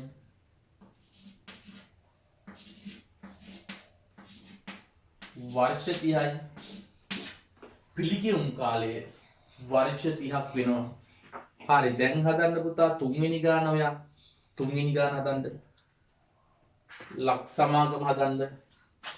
තුන්වෙනි ගාන හදන්න. ඒක තනියම හදන්න බලන්න. ලක්ෂ සමාගම රුපියල් ලක්ෂයක යන්ත්‍රයක් මිලදී ගන්නවා කියනවා. ලක්ෂයක යන්ත්‍රයක් මිලදී ගන්නවා. සෑම වර්ෂයකම 20000ක් ලැබෙයි කියනවා. 20000ක මුදල් වහයක් ලැබෙයිලු. මෙයා මේ හිතනවා. දැන් ලක්ෂය 20000න් බෙදුවා නම් මෙයාගේ මේ ලක්ෂයේ ආවරණය වෙන්න වර්ෂ 5ක් යනවා. එහෙනම් පුතා පිළිගෙවුම් කාලේ වර්ෂ 5යි. පිළිගෙවුම් කාලේ වර්ෂ 5ක් වෙන්න ඕන. දැන් පුතා අපි මේ ගණනය කළේ වාර්ෂික මුදල් ප්‍රවාහය සමාන වන විට පිළිගෙවුම් කාලය ගන්න එකනේ. ඒක ලේසි. රුපියල් ලක්ෂ 8ක් ආයෝජනය කරලා යන්ත්‍රයක් වලදී ගන්නවා. හැම අවුරුද්දෙම රුපියල් 20000ක් ලැබෙනවා නම් ඔයාට තියෙන්නේ ලක්ෂ 8 20000 විතරයි. මූලික ආයෝජනයේ වාර්ෂික මුදල් ප්‍රවාහයෙන් බෙදුවා නම් පිළිගෙවුම් කාලය හොයන්න පුළුවන්. හැබැයි මම ඔයාලට කිව්වා වාර්ෂික මුදල් ප්‍රවාහය අසමාන ලැබෙන්නත් පුළුවන් කියලා. අපි බලමු වාර්ෂික මුදල් ප්‍රවාහය අසමාන වන විට පිළිගෙවුම් කාලය හොයන්නේ කොහොමද කියලා. දැන් පුතා මම ඔයාලට කිව්වා වාර්ෂික මුදල් ප්‍රවාහය සමානව ලැබෙන්නත් පුළුවන් අසමානව ලැබෙන්නත් පුළුවන් කියලා. අපි දැන් බලමු වාර්ෂික මුදල් ප්‍රවාහය අසමානව ලැබෙනවා නම් කොහොමද පිළිගෙවුම් කාලය හොයන්නේ කියලා. ගණ්ඩක පුතා ඔයාගේ ටියුට් එකේ 4 වෙනි ගානේ කියනවා ව්‍යාප්තියක මූලික ආයෝජනයේ ලක්ෂයයි වර්ෂ 7ක සුද්ධ මුදල් ප්‍රවාහය පහත දැක්වේ කියලා. බලන්න පුතා ව්‍යාපෘතියට ලක්ෂයක් ආයෝජනය කරනවා බිංදුව වර්ෂේ. එහෙම නැත්නම් මේ මොහොතේ මෙයා රුපියල් ලක්ෂයක් ආයෝජනය කරනවා බිංදුව වර්ෂේ. මේ වර්ෂේ මෙයා රුපියල් ලක්ෂයක් ආයෝජනය කරනවා මුදල් ගලා යෑමක්. මම උන වරහන් දා ගන්නවා. රුපියල් ලක්ෂයක් ආයෝජනය කරා. පළවෙනි වර්ෂේ මෙයාට හම්බ වෙනවා රුපියල් 10000ක්. මේ ව්‍යාප්තිය සුද්ධ මුදල් ගලායම පළවෙනි අවුරුද්දේ 10000යි. ওই 10000 ඇවිල්ලා තියෙන සමහර විට රුපියල් 30000ක් ලැබෙන්නේ රුපියල් 20000ක් ගෙවන්නේ. සුද්ධ වශයෙන් මගේ ළඟ ඉතුරු වෙනවා 10000ක්. සුද්ධ මුදල් ප්‍රවාහය කියලා කියන්නේ ලැබීම් ගෙවීම් අතර වෙනස කිව්වා. පළවෙනි වර්ෂයේ 10000ක් ලැබෙනවලු. දෙවෙනි අවුරුද්දේ අපිට ලැබෙනවා සුද්ධ මුදල් ප්‍රවාහය 15000ක්. තුන්වෙනි වර්ෂයේ රුපියල් 20000ක් ලැබෙනවා. සුද්ධ මුදල් ප්‍රවාහය 20000යි. හතරවෙනි වර්ෂයේ 25000යි. පස්වෙනි වර්ෂයේ සුද්ධ මුදල් ප්‍රවාහය 30000යි. හයවෙනි වර්ෂයේ රුපියල් 35000යි. මේ විදිහට ඔයාලට සුද්ධ මුදල් ප්‍රවාහය දීලා තියෙනවා. හත්වෙනි වර්ෂයේත් ලැබිලා තියෙනවා. දැන් අපි බලමු පිළිගෙවුම් කාලය හොයන්න. මේකට පුතා නිශ්චිත ආකෘතියක් නැහැ. කළමනාකරුවන්ට තීරණ ගන්න එයාට කැමති විදිහට තොරතුරු දෙන්න පුළුවන්. නිල ආකෘතියක් නැහැ. මම පොඩි ආකෘතියක් හදාගත්තා ඒකට. බිංදුව වර්ෂේ මේ මොහොතේ මම රුපියල් ලක්ෂයක් ආයෝජනය කරනවා. ඔන්න පුතා මගේ මුදල් ගලායම ලක්ෂයයි. මට හොයන්න ඕනේ පිළිගෙවුම් කාලේ යෙදූ මුදල ආවරණය වීමට ගතවන කාලයයි හොයා ගන්න ඕනේ. මේ ලක්ෂයේ ආවරණය වෙන්න කොච්චර කාලයක් යනවද කියලා හිතන්න ඕනේ. පළවෙනි අවුරුද්දේ 10000ක් හම්බෙනවා. ලක්ෂයක් ආයෝජනය කරා. පළවෙනි අවුරුද්දේ 10000ක් ලැබෙනවා. මට තව 90000ක් ලැබෙන්න ඕන. 90000ක් ලැබෙන්න ඕන. බලන්නකො දරුවනේ දෙවෙනි අවුරුද්දේ 15000ක් ලැබෙනවා. 90000න් 15000ක් දෙවෙනි අවුරුද්දේ හම්බෙනවා. ඊළඟ 90000න් 15000ක් අයින් කරා නම් තව මට ලැබෙන්න ඕනේ 75000යි. රුපියල් ලක්ෂයේ ආවරණය වෙන්න මට තව ලැබෙන්න ඕනේ 75000යි. තුන්වෙනි අවුරුද්දේ හම්බ වෙනවා 20000ක්. 75000න් 20000ක් හම්බ වෙනවා. එහෙනම් මට තව ලැබෙන්න ඕනේ 55000යි. මම පුතා හොයාගෙන යන්නේ මේ රුපියල් ලක්ෂයේ ආවරණය වීමට ගත වන කාලේ. මට හතරවෙනි වර්ෂයේ හම්බ වෙනවා 25000ක්. 55000න් 25000ක් හම්බ වෙනවා. මට තව ලැබෙන්න ඕනේ 30000ක්. ලක්ෂයේ ආවරණය වෙන්න මට තව 30000ක් ලැබෙන්න ඕන. පස්වෙනි අවුරුද්දේ 30000ක් හම්බ වෙනවා. 30000ක් ලැබෙන්න ඕනේ 30000ක් ලැබෙනවා. එහෙනම් ආයෙ මට කීයක්වත් ලැබෙන්න ඕනේ නැහැ. එහෙනම් පුතා මේ ලක්ෂයේ ආවරණය වෙන්න ගතවන කාලේ තමයි අවුරුදු 5ක්. එහෙනම් අපෙන් අහන්නේ පිළිගෙවුම් කාලේ කීයද කියලා. එහෙනම් ඔයා ලියන්න ඕනේ පල්ලෙහාන් ලියන්න පුළුවන් අපිට පිළිගෙවුම් කාලය. පිළිගෙවුම් කාලේ වර්ෂ 5යි. පිළිගෙවුම් කාලේ වර්ෂ 5යි කියලා ලියන්න පුළුවන්. හරි එක ගානක් ඔන්න පුතා මම හැදුවා. දැන් ඔයා මේ ගාන අපි මේ විදිහට සටහන් කරගමුකෝ. ගන්න පුතා ටියුට් එක. හතරවෙනි ගාන ගන්න. රුපියල් ලක්ෂයක් ආයෝජනය කරලා තියෙනවා. මම එහා ඉස්සරහා පැත්තෙන් ඔයාලට ආකෘතියක් දීලා තියෙනවා හදන්න එතනම. හරි. ඒක දාගෙන ඉස්සරහින් ඍණ ලක්ෂයයි කියලා වරහයතුල දාන්න ඍණ ලක්ෂයක්. ලක්ෂයයි. පළවෙනි අවුරුද්දේ හම්බ වෙනවා 10000ක්. ලක්ෂෙන් 10000ක් ලැබෙනවා. තව ලැබෙන්න ඕනේ 90000යි. එහෙනම් ඉස්සරහින් ලියන්න පුතා 90000යි කියලා. තව ලැබෙන්න තියෙන්නේ 90000යි. දෙවෙනි අවුරුද්දේ හම්බ වෙනවා 15000ක්. 90000න් 15000ක් හම්බ වෙනවා. එහෙනම් පුතා 90000න් 15000 ගියාම තව හම්බෙන්න ඕනේ 75000යි. එහෙනම් පුතා ඊළඟ ලියන්න 75000ක්. තුන්වෙනි අවුරුද්දේ 20000ක් ලැබෙනවා. 75000න් 20000ක් ගියාම තව 55000ක් ලැබෙන්න ඕන. බලන්නකො දරුවනේ හතරවෙනි අවුරුද්දේ 25000ක් ලැබෙනවා. 55000න් 25000ක් ගියාම තව 30000ක් ලැබෙන්න ඕන. හරි ඒකත් ලියා ගන්නකො. පස්වෙනි අවුරුද්දේ 30000ක් ලැබෙනවා. එහෙනම් පුතා අපිට ආය කීයක්වත් ලැබෙන්න ඕනේ නැහැ. රුපියල් ලක්ෂේ ආවරණය වීමට ගතවන කාලේ අවුරුදු 5යි. ඔයා ලියන්න එතනින්ම පල්හැන් ලියන්න පිළිගෙවුම් කාලය ගණනය කරන්න කියලා තියෙන්නේ. එතනින් ලියන්න පිළිගෙවුම් කාලය වර්ෂ 5යි කියලා. පිළිගෙවුම් කාලය වර්ෂ 5යි. අපි පස්වෙනි ගාන අපි දෙන්න එකට හදන් යමු. ඔයත් හදන්න. මම ටිකක් හිමීට හදන්නම්. ඔයා මට කලින් හදන්න. හරි ගන්න පුතා පස්වෙනි ගාන. ඔයා පුතා මට කලින් හදන්න. මෙයා කියන මූලික ආයෝජනයේ ලක්ෂ 2යි කියලා.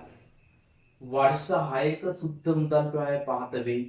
මම ආකෘතිකුත් ඉස්සරහ දීලා තියෙනවා. ඔයා මට කලින් හදන්න පුතා. රුපියල් ලක්ෂ 2ක් ආයෝජනය කරලා තියෙනවා. මේ ලක්ෂ 2 ආවරණය වීමට ගතවන කාලය තමයි මං හොයා ගන්න ඕනේ. ඔන්න පුතා ඉස්සරහින් ඉඳන් ඔයා ලියාලා තියෙන්න ඕනේ දැන් ලක්ෂ 2ක් මං ආයෝජනය කරලා තියෙනවා. පළවෙනි අවුරුද්දේ මට 20000ක් ලැබෙනවා. ලක්ෂ 2කින් 20000ක් හම්බෙනවා. මට තව 180000ක් ලැබෙන්න ඕන. 180000ක් ලැබෙන්න ඕන. දෙවැනි අවුරුද්දේ 40000ක් ලැබෙනවා. 180000න් 40000ක් ලැබෙනවා. එහෙනම් පුතා තව දුරටත් මට ලැබෙන්න ඕනේ අගේ තමයි 140000ක්. මට තව 140000ක් ලැබෙන්න ඕන. ඔයා හදන්න පුතා මට කලින් හදන්න. තුන්වෙනි අවුරුද්දේ රුපියල් 60000ක් ලැබෙනවා. 140000න් 60000ක් තුන්වෙනි අවුරුද්දේ හම්බ වෙනවා. තව මට ලැබෙන්න ඕනේ 80000ක්. යෙදු මුදල ආවරණය වෙන්න තව 80000ක් ලැබෙන්න ඕන. හතරවෙනි අවුරුද්දේ මට පුතා 80000ක් හම්බ වෙනවා. එහෙනම් මට හතරවෙනි අවුරුද්ද වෙනකොට මා යෙදු මුදල ආවරණය වෙනවා. එහෙනම් මෙයා කියනවා ලක්ෂ 2ක් ආයෝජනය කරා කියලා. මේ ලක්ෂ 2 ආවරණය වීමට ගතවන කාලය වර්ෂ 4යි. එහෙනම් පුතා මේ ගානේ පිළිගෙවුම් කාලය වෙන්නේ අවුරුදු 4ක් වර්ෂ 4ක්. එහෙනම් ඔයා එතනත් පල්ලෙහා ලියා ගන්න. පස්වෙනි ගාන පල්ලෙහා ලියන්න පිළිගෙවුම් කාලය ගන්න කරන්න කියලා තියෙන්නේ. එතනින් ලියන්න පිළිගෙවුම් කාලය වර්ෂ 4යි කියලා. පිළිගෙවුම් කාලය වර්ෂ 4යි. අපි හදමු 6 වෙනි ගාන. 6 වෙනි ගානේ තියෙනවා ව්‍යාපෘතියක මූලික ආයෝජනයේ ලක්ෂ 4යි. වර්ෂ 6ක සුද්ධ මුදල් ප්‍රවාහයන් පහත වේ කියලා. හරි. ඔයා පුතා මට කලින් හදන්න බලන්න. ඔයා මට කලින් හදන්න. මාත් හදන්නම් හිමීට. ඔයත් මට කලින් හදන්න බලන්න. රුපියල් ලක්ෂ 4ක් ආයෝජනය කරනවා. බිඳු වර්ෂයේ. බිඳු වර්ෂය කියන්නේ මේ මොහොතේ. මේ මොහොතේ ලක්ෂ 4ක් ආයෝජනය කරනවා. ලක්ෂ 4ක්. පළවෙනි අවුරුද්දේ 50000ක් හම්බ වෙනවා. ලක්ෂ 4න් 50000ක් මේ අවුරුද්දේ හම්බ වෙනවා. එහෙනම් තව 350000ක් ලැබෙන්න ඕන. 350000ක් ලැබෙන්න ඕන. ඊළඟ අවුරුද්දේ 75000ක් ලැබෙනවා. ඊළඟ තව මට ලැබෙන්න ඕන 2,75,000ක් ලැබෙන්න ඕන. තව මට 2,75,000ක් ලැබෙන්න ඕන. තුන්වෙනි අවුරුද්දේ රුපියල් ලක්ෂයක් හම්බෙනවා. 2,75,000න් ලක්ෂයක් හම්බෙනවා. තව මට 1,75,000ක් ලැබෙන්න ඕන. 1,75,000ක් ලැබෙන්න ඕන. හතරවෙනි අවුරුද්දේ 1,25,000ක් හම්බෙනවා. 1,75,000න් 1,25,000ක් හම්බෙනවා. තව මට ලැබෙන්න ඕනේ 50,000යි. 50,000ක් ලැබෙන්න ඕනේ. බලන්නකො දරුවනේ, පස්වෙනි අවුරුද්දේ ලක්ෂයක් හම්බෙනවා. මට ඕනේ 50,000යි. ලක්ෂයක් හම්බෙනවා. මට ඕනෑගේ තමා 50,000ක්. 50,000ක් ඕනේ වෙලාවේ මට රුපියල් ලක්ෂයක් ලැබෙනවා ඊළඟ අවුරුද්දේ. ඊළඟ අවුරුද්දේ ලක්ෂයක් ලැබෙනවා. මට බලන්න පුළුවන් මාස කීයකින්ද මේ 50,000 ආවරණය වෙන්නේ කියලා. එනවාට 12න් වැඩි කරගන්න පුළුවන්. මට අවශ්‍ය මුදල 50,000යි. ලක්ෂයක් ලැබෙනවා. මාස වලින් ගන්න ඕන නම් ඔයාලට මම 12න් වැඩි කරන්න. අපි බලමු. මාස 6ක්. එහෙනම් පුතා මට ලක්ෂ 4 ආවරණය කරගන්න යන කාලේ තමයි අවුරුදු 4යි. වර්ෂ 4යි. තව යනවා මාස වලින් 6ක්. මොකද මේ 50,000 වෙනුවට ලක්ෂයක් හම්බෙන්නේ. එතකොට ධන 50,000ක් වෙනවා. වැඩිපුරක් හම්බෙලා තියෙනවා. එහෙනම් ඔයාගේ පිළිගෙවුම් කාලය වෙන්නේ මේ ලක්ෂ 4 ආවරණය වෙන්න අවුරුදු 4යි. තව යනවා පුතා මාස 6ක්. එහෙනම් ඔයා පිළිගෙවුම් කාලේ ලියන්න ඕනේ. පිළිගෙවුම් කාලය වර්ෂ 4යි. මාස 6යි.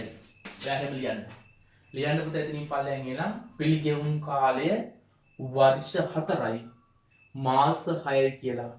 වර්ෂ 4යි මාස 6යි කියලා ලියන්න.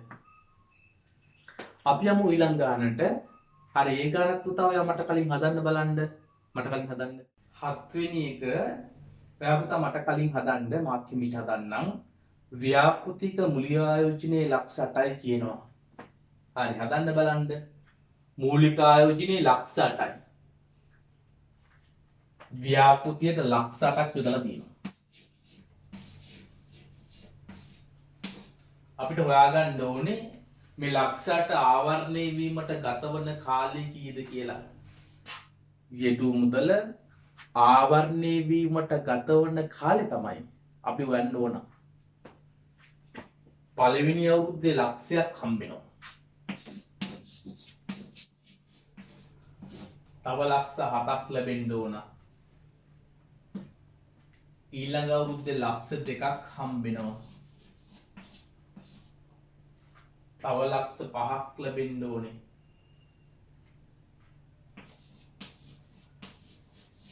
ඊළඟ අවුරුද්දේ ලක්ෂ 3ක් ලැබෙනවා. තව එහෙනම් ලක්ෂ 2ක් ලැබෙන්න ඕනේ.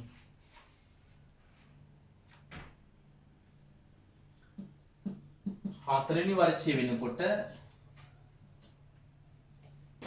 ලක්ෂ 2යි ඕනේ. ලක්ෂ 4ක් ලැබිලා තියෙනවා. අපිට අවශ්‍ය වෙන්නේ ලක්ෂ 2යි. ඊළඟ අවුරුද්දේ ලැබෙනවා ලක්ෂ 4ක්. එහෙනම් මාස කීයක්ද?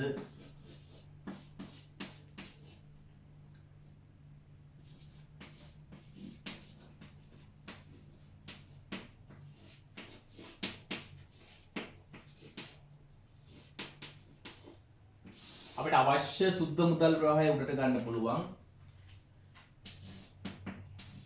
ඊළඟ වර්ෂයේ සුද්ධ මුදල් ප්‍රවාහය බෙදලා 12න් වැඩි කරා නම් මාස ගන්න එනවා. ඒක මත සමීකරණයක් නිල වශයෙන්ම නැහැ. අවශ්‍ය නම් ඔයාලට ලියා ගන්න පුළුවන්. අවශ්‍ය වෙන මුදල් ප්‍රවාහය අවශ්‍ය වෙන ගාන ලක්ෂ දෙකනේ. අවශ්‍ය වෙන සුද්ධ මුදල් ප්‍රවාහය උඩට ගන්න ඊළඟ අවුරුද්දේ හම්බෙන මුදල් ප්‍රවාහය කොච්චර ලැබෙනවද? ලැබින් ගෙවින් අතර වෙනස. සුද්ධ මුදල් ප්‍රවාහය මේ ලක්ෂ 4 ලැබිලා තියෙන්නේ. සමහරට ලක්ෂ 6ක් ලැබෙනවා. ලක්ෂ 2ක් ගෙවින් කරනවා. සුද්ධ වශයෙන් ලක්ෂ 4ක් ඉතුරු වෙනවා. ලක්ෂ 4ක් ලැබෙන ඊළඟ වර්ෂයේ. අවශ්‍ය වෙන්නේ ලක්ෂ 2යි. එහෙනම් මාස කීයකින්ද මේ ලක්ෂ 2 ආවරණය වෙන්නේ? මාස නම් 6ක් වෙයි. එහෙනම් පුතා පිළිගෙවුම් කාලය වෙන්නේ මෙතන වර්ෂ 3යි අවුරුදු 3යි මාස 6ක් වෙනවා. එහෙනම් පිළිගෙවුම් කාලය වර්ෂ 3යි මාස 6යි. පිළිගෙවුම් කාලය අවුරුදු 3යි මාස 6යි. මෙතනින් එහාට බලන්න පුතා මෙතනින් එහාට ධන වෙනවා. ලක්ෂ 2ක් ඕනෙලාට ලක්ෂ 4ක් හම්බලා. දැන් ධන ලක්ෂ 2ක් වෙනවා. ආය ලක්ෂ 5ක් හම්බ වෙනවා. මේ ලක්ෂ 2ත් එක්ක දැන් ලක්ෂ 7යි. මොන දැන් ධන පැත්තට යන්නේ. මට දැන් යෙදුම් වලට වඩා වැඩි සල්ලි හම්බ වෙනවා. යෙදුවේ ලක්ෂ 8යි. දැන් ඊට වඩා සල්ලි හම්බෙන්න යන්නේ. තව ලක්ෂ 7ක් හම්බ වෙනවා. දැන් ලක්ෂ 17යි. එතකොට මේ බිඳුව වෙන තැන තමයි මගේ මූලික ආයෝජනේ ලක්ෂ 8 ආවරණය වෙන තැන තමයි මම හොයාගෙන ගියේ. එතකොට පුතා අවුරුදු 3යි මාස 6ක් යනකොට මගේ මේ ලක්ෂ 8ම ආවරණය වෙලා තිනවා. වර්ෂ 3යි මාස 6යි පිළිගෙවුම් කාලෙ වෙන්න ඕන. හරි. දැන් පුතා අපි යමු ඊළඟ ගානට. ගන්නකො ඊළඟ ගාන. ගන්න පුතා 8 වෙනි ගාන. 8 වෙනි ගානේ සමාගමක් ව්‍යාපෘති දෙකක මුදල් ආයෝජනය කිරීමට බලාපොරොත්තු වෙනවා. ව්‍යාපෘති දෙකක් ගැන සලකා බලමින් සිටී කියලා මේ කියන්නේ. ව්‍යාපෘති දෙකේම මූලික ආයෝජනයේ ලක්ෂ 3කි වර්ෂ 6ක සුද්ධ මුදල් ප්‍රවාහයෙන් පහත වේ. දැන් පුතා එයා සමහර විට යන්ත්‍රයක් මුලදී ගන්න බලාපොරොත්තු වෙනවා. එහෙම නැත්නම් ගුණගිල්ලක් හදාගන්න බලාපොරොත්තු වෙනවා. ව්‍යාපෘති දෙකක්. මේ දෙකින් වඩා සුදුසු වෙන්නේ කෝකද කියලා තමයි මේ වගේ වෙලාවට තීරණය කරගන්න ඕනේ. ව්‍යාපෘති දෙකක් හෝ කිහිපයක් සම්බන්ධයෙන් වඩා සුදුසුම ව්‍යාපෘතිය තෝරගන්න ඕනේ. එතකොට මෙයා බලනවා ඉක්මනින්ම මුදල් ආවරණය වෙන ව්‍යාපෘතිය තමයි සල්ලි ආයෝජනය කරන්න ඕනේ කියලා. හරි. මෙතන කියනවා රුපියල් ලක්ෂ 3ක්ම ආයෝජනය කරන්න ඕනේ ව්‍යාපෘති දෙකට. A සහ B කියන ව්‍යාපෘති දෙකට. එතකොට එක් එක් ව්‍යාපෘතිය මුදල් ගලාගෙන එන ආකාරය වල දීලා තියෙනවා. සුද්ධ මුදල් ග්‍රහය දීලා තියෙනවා. අපි දැන් බලමු මේ දෙකේ පිළිගෙවුම් කාලය කීයද කියලා. ව්‍යාපෘති දෙකක් සම්බන්ධයෙන් නම් අඩුම කාලයකින් සල්ලි ආවරණය වෙන එක මූලික ආයෝජන ඉක්මනින්ම ආවරණය වෙන ව්‍යාපෘතිය තමයි තෝරගන්න ඕනේ. දැන් එක ව්‍යාපෘතිය සම්බන්ධයෙන් නම් ඒ විතරක් නම් අපි හිතනවා මට අවුරුදු 3ක් යනකොට සල්ලි සියල්ලම ආවරණය වෙනවා මම මේ ව්‍යාපෘතිය සල්ලි ආයෝජනය කරනවා. එක ව්‍යාපෘතිය සම්බන්ධයෙන් නම් අපි තීරණ ගන්නකොට මා හිතපු කාලයට සල්ලි ටික හම්බ වෙනවා නම් මම මේ ප්‍රොජෙක්ට් එකේ සල්ලි ආයෝජනය කරන්න පුළුවන්. මේ වගේ අවස්ථාවක ව්‍යාපෘති ගණනාවක් තියෙන අවස්ථාවක අඩුම පිළිගෙවුම් කාලයක් තියෙන එක තමයි මම තෝරගන්න ඕනේ. අපි බලමු A සහ B කියන ව්‍යාපෘති දෙකින් ඉක්මනින්ම මුදල් ආවරණය වෙන්නේ කොයි ව්‍යාපෘතියින්ද කියලා. හරි. A කියන ව්‍යාපෘතියට ලක්ෂ 3ක් ආයෝජනය කරා. ඔන්න ලක්ෂ 3ක් මූලික ආයෝජනයක් කරා. බිඳු වර්ෂයේ ලක්ෂ 3ක් ගලාගෙන යනවා. පළවෙනි අවුරුද්දේ ලක්ෂයක් ලැබෙනවා. හරි ඔයත් මාත් එක්ක හදමු බලන්න. ඔයාගේ දාගන්න A කියන තැන මෙතන දාන්න A ලක්ෂ 3යි. බිඳු වර්ෂයේ ලක්ෂ 3යි. B කියන ප්‍රොජෙක්ට් එකටත් ලක්ෂ 3ක් ආයෝජනය කරලා තියෙනවා. හරි ඔයාගේ ටියුට් එක ලියන්න පුතා. ලක්ෂ 3ක් ආයෝජනය කරනවා. අපි දැන් එකින් එක බලමු පිළිගෙවුම් කාලය කීයද කියලා. හරි ඔයා මට කලින් හදන්න A කියන ව්‍යාපෘතියේ පළවෙනි අවුරුද්දේ ලක්ෂයක් හම්බ වෙනවා. ලක්ෂ 3න් ලක්ෂයක් හම්බ වෙනවා. මට තව ලැබෙන්න ඕනේ ලක්ෂ 2යි. තව ලක්ෂ 2ක් ලැබෙන්න ඕන. ලක්ෂ 2ක් ලැබෙන්න ඕනේ. හරි හදාන්න යන්න බලන්න පුතා ඉස්සරහට. දෙවනි අවුරුද්දේ 80000ක් ලැබෙනවා. ලක්ෂ 2කින් 80000ක් ලැබෙනවා. මට තව ලැබෙන්න ඕන 1,20,000ක්. 1,20,000ක් ලැබෙන්න ඕන. මට තුන්වෙනි අවුරුද්දේ 60,000ක් හම්බ වෙනවා. 1,20,000න් 60,000ක් හම්බ වෙනවා. තව මට ලැබෙන්න ඕනේ 60,000යි. මගේ ලක්ෂ 3 ආවරණය වෙන්න තව 60,000ක් ලැබෙන්න ඕන. බලන්නකො දරුවනේ 4 වෙනි වර්ෂයේ 60,000ක් හම්බ වෙනවා. 60,000ක් ලැබෙන්න ඕනේ. 60,000ක් ලැබෙනවා. එහෙනම් පුතා ආයේ කීයක්වත් ලැබෙන්නේ නැහැ. එහෙනම් A කියන ව්‍යාපෘතියේ පිළිගෙවුම් කාලෙ වෙන්නේ A කියන ව්‍යාපෘතියේ පිළිගෙවුම් කාලෙ වෙන්නේ වර්ෂ 4යි. A කියන ව්‍යාපෘතියේ පිළිගෙවුම් කාලය වර්ෂ 4යි. අපි බලමු B ව්‍යාපෘතියේ පිළිගෙවුම් කාලය කීයද කියලා. හරි ඒකත් හොයන්න බලන්න. B වලත් හොයන්න ඔයා පිළිගෙවුම් කාලය. ලක්ෂ 3 ආවරණය වෙන්න ගතවන කාලය. ලක්ෂ 3න් පළවෙනි අවුරුද්දේ 50,000ක් හම්බ වෙනවා. තව ලැබෙන්න ඕන 2,50,000ක්. තව 2,50,000ක් ලැබෙන්න ඕන. ඔයා හදන්න පුතා මට කලින් හදන්න. දෙවෙනි අවුරුද්දේ 70,000ක් හම්බ වෙනවා. 2,50,000න් 70,000ක් ලැබෙනවා. තව ලැබෙන්න ඕන 1,80,000ක්. තව 1,80,000ක් ලැබෙන්න ඕන. තුන්වෙනි අවුරුද්දේ 80,000ක් ලැබෙනවා. 1,80,000න් 80,000ක් ලැබෙනවා. තව ලැබෙන්න ඕන ලක්ෂයක්. තව ලක්ෂයක් ලැබෙන්න ඕන. හතරවෙනි අවුරුද්දේ 90,000ක් හම්බ වෙනවා. දැන් තව ලැබෙන්න ඕනේ 10,000යි. තව 10,000යි ලැබෙන්න ඕන. පස්වෙනි අවුරුද්දේ 1,20,000ක් ලැබෙනවා. අවශ්‍ය වෙන්නේ 10,000යි. 1,20,000ක් ලැබෙනවා. දැන් හොයන්න ඕනේ මාස කීයද කියලා. දැන් පුතා අපිට අවශ්‍ය වෙන ගානේ 10,000යි. 10,000යි ඕනේ. අපිට ලැබෙනවා ඊළඟ වර්ෂයේ පස්වෙනි වර්ෂයේ 1,20,000ක් ලැබෙනවා. වර්ෂ වලින් නම් බලමු වර්ෂ 12න් වැඩි කරන්න. මාස එකයි. මෙයාට ඊළඟ අවුරුද්දේ පස්වෙනි අවුරුද්දේ එක මාසයක් යනකොට ඒ 10,000 ලැබෙනවා. එහෙනම් පුතා පිළිගෙවුම් කාලේ වෙන්නේ B ව්‍යාපෘතියේ අවුරුදු 4යි. මාස එකක්. වර්ෂ 4යි. වර්ෂ 4යි. මාස එකයි. A ව්‍යාපෘතියේ පිළිගෙවුම් කාලය අවුරුදු 4යි. B ප්‍රොජෙක්ට් එකේ අවුරුදු 4යි. මාස එකයි. හරි නම් ඔයා උත්තරේ ලියන්න එතන. අපෙන් අහන පිළිගෙවුම් කාලය කීයද කියලා. පිළිගෙවුම් කාලය A ව්‍යාපෘතිය ලියන්න වර්ෂ 4යි. වර්ෂ 4යි.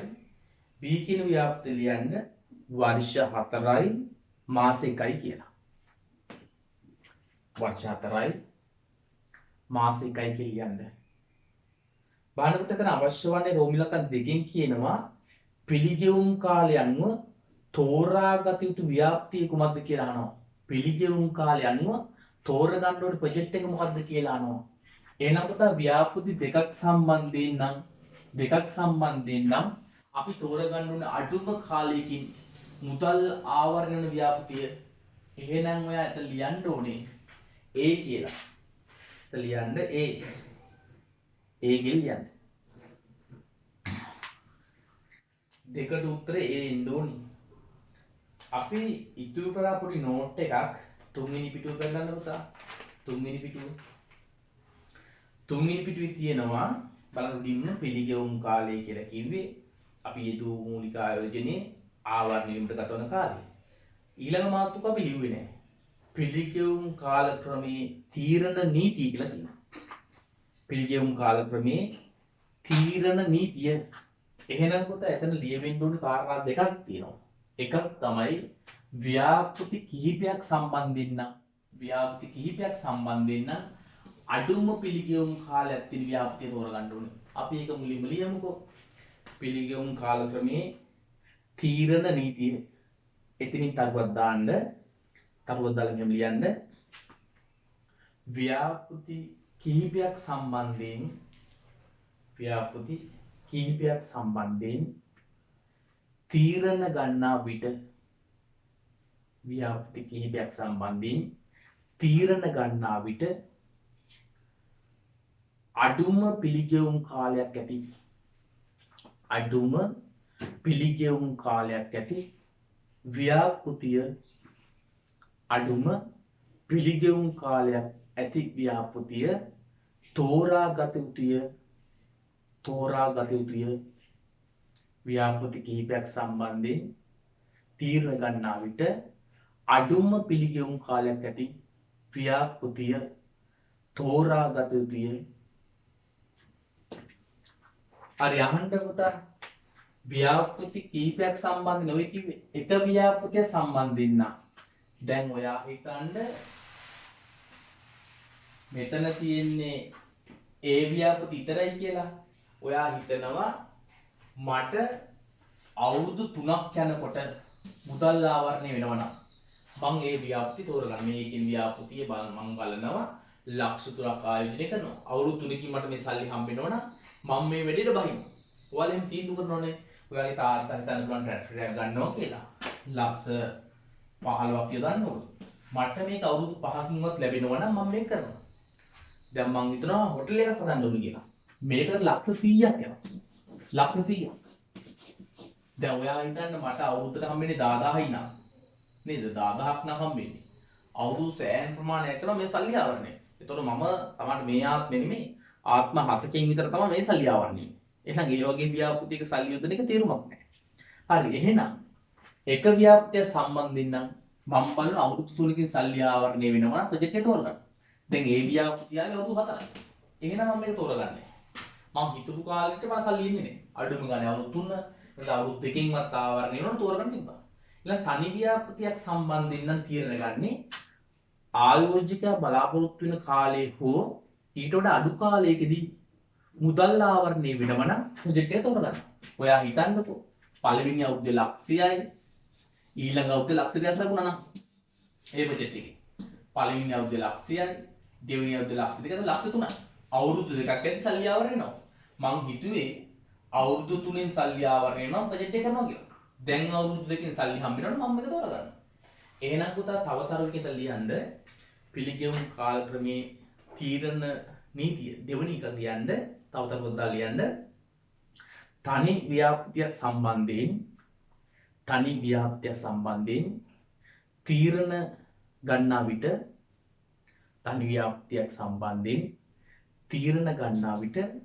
ආයෝජකයා බලාපොරොත්තු වෙන පිළිගෙවුම්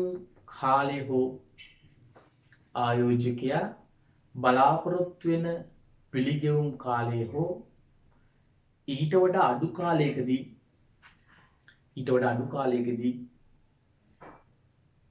මුදල් ආවරණය වෙනම් ව්‍යාපෘතිය තෝරාගත යුතුය. හරි පුතාට පැහැදිලිනේ. ව්‍යාපෘතියෙන් එයා බලාපොරොත්තු වෙන කාලේ හෝ ඊට කලින් මුදල් ආවරණය වෙනවා නම් ප්‍රොජෙක්ට් එක තෝරගන්න. තනි ව්‍යාපෘතියක් සම්බන්ධයෙන් ව්‍යාපෘති දෙකක් හෝ කීපයක් සම්බන්ධයෙන් නම් අඩුම පිළිගෙවුම් කාලයක් තියෙන ප්‍රොජෙක්ට් එක තමයි තෝරගන්න ඕනේ. හරි. දැන් පුතා බලන්න ඔයාට දීලා තියෙනවා 9 කියලා ගන්න. 9 වෙනි ගන්න. එතන පුතා ව්‍යාපෘති 3ක් තියෙනවා. බලන්නකෝ. සිතුම් සමාගම ව්‍යාපෘති 3ක මුදල් ආයෝජනය කිරීමට බලාපොරොත්තු වෙයි. ඒවට අදාළ සුද්ධ මුදල් ප්‍රවාහයන් පහත වේ කියනවා. දැන් පුතා මම මෙතන මේ ගාන හදන්න ඉඩක් දීලා නැහැ. දැන් ඔයාලට පිළිගෙවුම් කාලේ ඔයා ගොඩක් ගන්නේ කරන්නේ. දැන් ඔයාලට පොඩි හැකියාවක් තියෙන්නත් ඕනේ. ජිතු මුදල් ආවරණය වීමට ගතවන කාලේ නිකන් කටුවට වගේ හදන්න. බලන්න පුතා ඒ කියන ව්‍යාපෘතියේ පළවෙනි අවුරුද්දේ 50000යි දෙවෙනි අවුරුද්දේ 50000යි ලක්ෂයයි තුන්වෙනි අවුරුද්දේ 50000ත් එක්ක දැන් 1,50,000යි හතරවෙනි අවුරුද්දේ 50000ත් එක්ක ලක්ෂ 2යි. එහෙනම් ඒ කියන ප්‍රොජෙක්ට් එකේ රුපියල් ලක්ෂ 2 ආවරණය වෙන්න ගතවන කාලේ තමයි වර්ෂ 4. එහෙනම් පිළිගෙවුම් කාලේ වර්ෂ 4ක් වෙනවා ඒ වලට. අපි එහෙම ගෙස් කරලා හදමු. හරි. දැන් ඔයා පුතා B වලත් එහෙම කරන්නකෝ. B වලත් හොයන්න. මාන්නේ මතන්න. ලක්ෂ 2 ආවරණය වෙන්න ගතවන කාලේ වань බාන්නේ විදියට. ඔයාලට පොඩි කාලයක් දෙන්නම්. නිශ්චිත ක්‍රමවේදයක් නෑ. ඔයාලට සුළු කරලා ඕන විදිහට හදන්න පුළුවන්. හරි. ඔයා හදපු එක හරියට බලමු. රුපියල් 30000ක් හම්බ වෙනවා. ලක්ෂ දෙකකින් ආවර්ණය කරන්න ඕනේ 30000යි 30000යි 60000යි 40000යි ලක්ෂයයි. ලක්ෂයයි. මේ 60000ත් එක්ක 160000යි. 160000යි. ලක්ෂ දෙයක් වෙන 40000යි ඕනේ. නමුත් 80000ක් හම්බ වෙනවා. එතකොට මෙතන යනකොට වර්ෂ 4යි. දැන් මට ඕනේ වෙලා තියෙන්නේ තව 40000. මෙතන යනකොට 160000යි. ලක්ෂ දෙක වෙන්න මට ඕනේ තව 40000යි. 40000යි ඕනේ. ඊළඟ අවුරුද්දේ ලැබෙන 80000ක්. 80000ක් ලැබෙනවා. 80000ක් ලැබෙනවා. ඊළඟ මාස නම් 6යි. එහෙනම් පුතා B කියන ව්‍යාප්ති පිළිගෙවුම් කාලය වෙන්නේ වර්ෂ 4යි. වර්ෂ 4යි මාස නම් මාස 6ක් යනවා. මාස 6ක් යනවා. වර්ෂ 4යි මාස 6යි. ඒක තමයි ඉන්න ඕනේ. හරි. සීත් හොයන්න බලන්න ඔය විදියට. සීත් හොයන්න. බලන්න C ලක්ෂ දෙක ආවරණය වෙන්න කොච්චර කාලයක් යනවද කියලා. හරි අපි බලමු. ඔයාලට පුතා මේ පාඩමට කැලයක් ඕන වෙනවා. ලක්ෂ දෙක ආවරණය වෙන්න ගතවන කාලය. ලක්ෂ දෙකක් ව්‍යාපෘතිය යොදනවා. කොච්චර කාලෙකින්ද ආවරණය වෙන්නේ? පළවෙනි අවුරුද්දේ 20000යි. ඊළඟ අවුරුද්දේ 30000යි. එතකොට හම්බ වෙන 50000. මේ 40000ත් එක්ක 90000යි. 90000යි. මේ 50000ත් එක්ක 1,40,000යි. මේ 60000ත් එක්ක ලක්ෂ දෙක වෙනවා. එහෙනම් පුතා අවුරුදු 5ක් යනකොට C කියන ව්‍යාපෘතියෙන් ලක්ෂ දෙක ආවරණය කරන්න පුළුවන්. එහෙනම් පිළිගෙවුම් කාලේ වර්ෂ 5යි. C කියන ප්‍රොජෙක්ට් එකේ පිළිගෙවුම් කාලය වෙන්න ඕනේ වර්ෂ 5ක්. එහෙනම් පුතා මෙතන කියනවා බලන්න පිළිගෙවුම් කාලය අනුව තෝරාගත යුතු ව්‍යාප්තිය කුමක්ද? ඒකට උත්තර ලියන්න බලන්න. Aද Bද Cද කියලා අහනවා. තෝරා ගන්න ඕනේ ප්‍රොජෙක්ට් එක මොකක්ද කියලා අහනවා. බලන්න ඔයා ලියන්න බලන්න මෙතනද. ව්‍යාපෘති කිහිපයක් සම්බන්ධයෙන් නම් අඩුම පිළිගෙවුම් කාලයක් තියෙන එක තමයි තෝරගන්න කිව්වේ.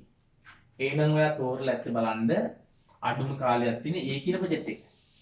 දැන් A ව්‍යාපෘතිය ඔයා එතන උත්තරේ ලියලා දෙන්න ඕනේ A ව්‍යාපෘතිය කියලා. A ව්‍යාපෘතිය. හරි. 10 වෙනි එකත් ඔයා හදන්න බලන්න මේ විදිහට. 10ත් ඉදිරි කෙස් කළා පිළිගෙවුම් කාලය වෙලා තෝරා ගන්න ඕනේ ව්‍යාපෘති ලියන්න ඕනේ. හරි තනියෙන් කරමු බලන්න. තනියෙන් කරන්න බලන්න.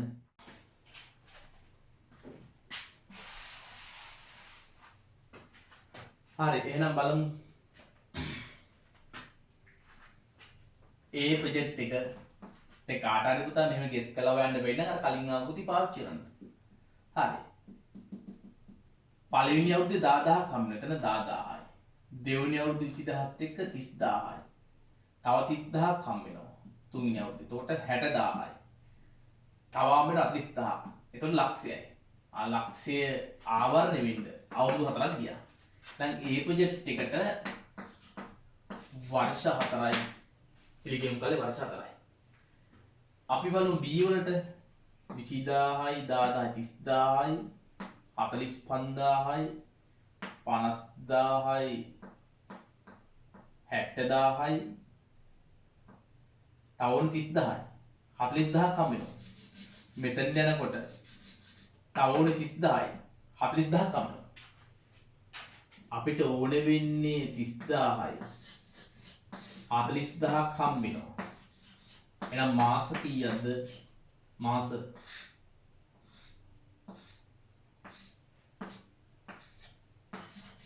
9ක්.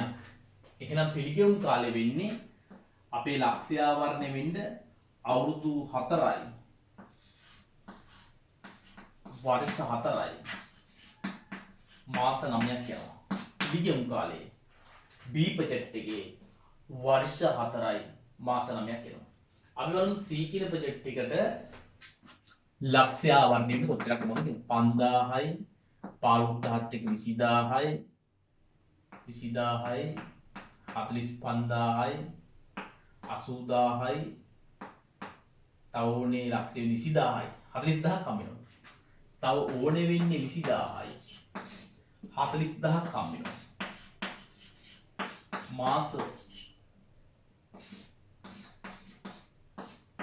මාස නම් 6ක් යනවා.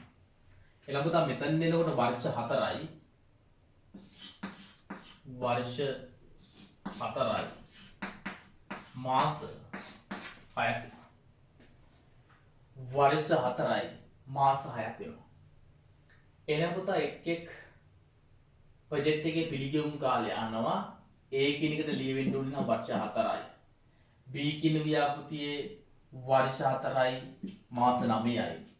C කියන ප්‍රොජෙක්ට් එකේ වර්ෂ 4යි මාස 6ක් දීලා තියෙනවා. ඊළඟට අහනවා තෝරාගත යුතු ව්‍යාපෘතිය කුමක්ද කියලා. ආයෙකට උත්තරයක් කියන්න බලන්න. ඔයා තෝරා ගන්න ඕනේ ප්‍රොජෙක්ට් එක මොකක්ද? තෝරාගත යුතු ව්‍යාපෘතිය. ව්‍යාපෘති කිහිපයක් සම්බන්ධයෙන් නම් අඩුම පිළිගෙවුම් කාලයක් තියෙන ව්‍යාපෘති තමයි ඔයා තෝරගන්න ඕනේ. ඊළඟ අඩුම කාලයක් ගිහිල්ලා තියෙන්නේ වර්ෂ 4. ඒ කියන ප්‍රොජෙක්ට් එක එලා එතන ලියවෙන්න ඕනේ. තෝරා ගන්න ඕනේ ව්‍යාපෘතිය. ඒ කියන ව්‍යාපෘතිය තමයි ඔයා තෝරගන්න ඕන අඩුම කාලයක් ගිහිල්ලා තියෙන්නේ. ඒ කියන ව්‍යාපෘතියට බලන්න පුතා පහලින් මාතෘකාවක් තියෙනවා පිළිගෙවුම් කාලක්‍රමයේ වාසි කියලා. පිළිගෙවුම් කාලක්‍රමයේ වාසි. දැන් බලන්න ඔයාට ප්‍රොජෙක්ට් ටිකක් තෝරගන්නකොට අපි බැලුවා පිළිගෙවුම් කාලේ ගන්න එක. ඉතින් අපි හිතමු මෙන්න මෙහෙම ප්‍රොජෙක්ට් එකක් තියෙනවා කියලා. මම ඒකේ ලක්ෂයක් ආයෝජනය කළා තියෙනවා. එතකොට හම්බ වෙනවට 5000යි 10000යි කියන්නේ 15000යි. මේ 15000ත් එක්ක 30000යි 50000යි 50000ක් ආය හම්බ වෙනද ලක්ෂයයි. නෑ වර්ෂ 5. ගන්න එක ඉතා පහසුයි පුතා. තනිත් ක්‍රමත් එක්ක ගද්දී ගන්න එක පහසුයි. බලන්නකෝ B කියන ප්‍රොජෙක්ට් එකේ 50000 ලක්ෂයක් ඉදුවා. 50000යි 50000ගේ ලක්ෂයයි. වර්ෂ දෙකයි. අවුරුද්දක් යනකොට හම්බ වෙනවා. ඊළඟට මේක ගන්න එක නම් ලේසි. බලමු මෙතන 40000යි 50000යි කියන්නේ 90000යි 90000යි තව උන්නේ 10000යි 40000ක් හම්බ වෙනවා.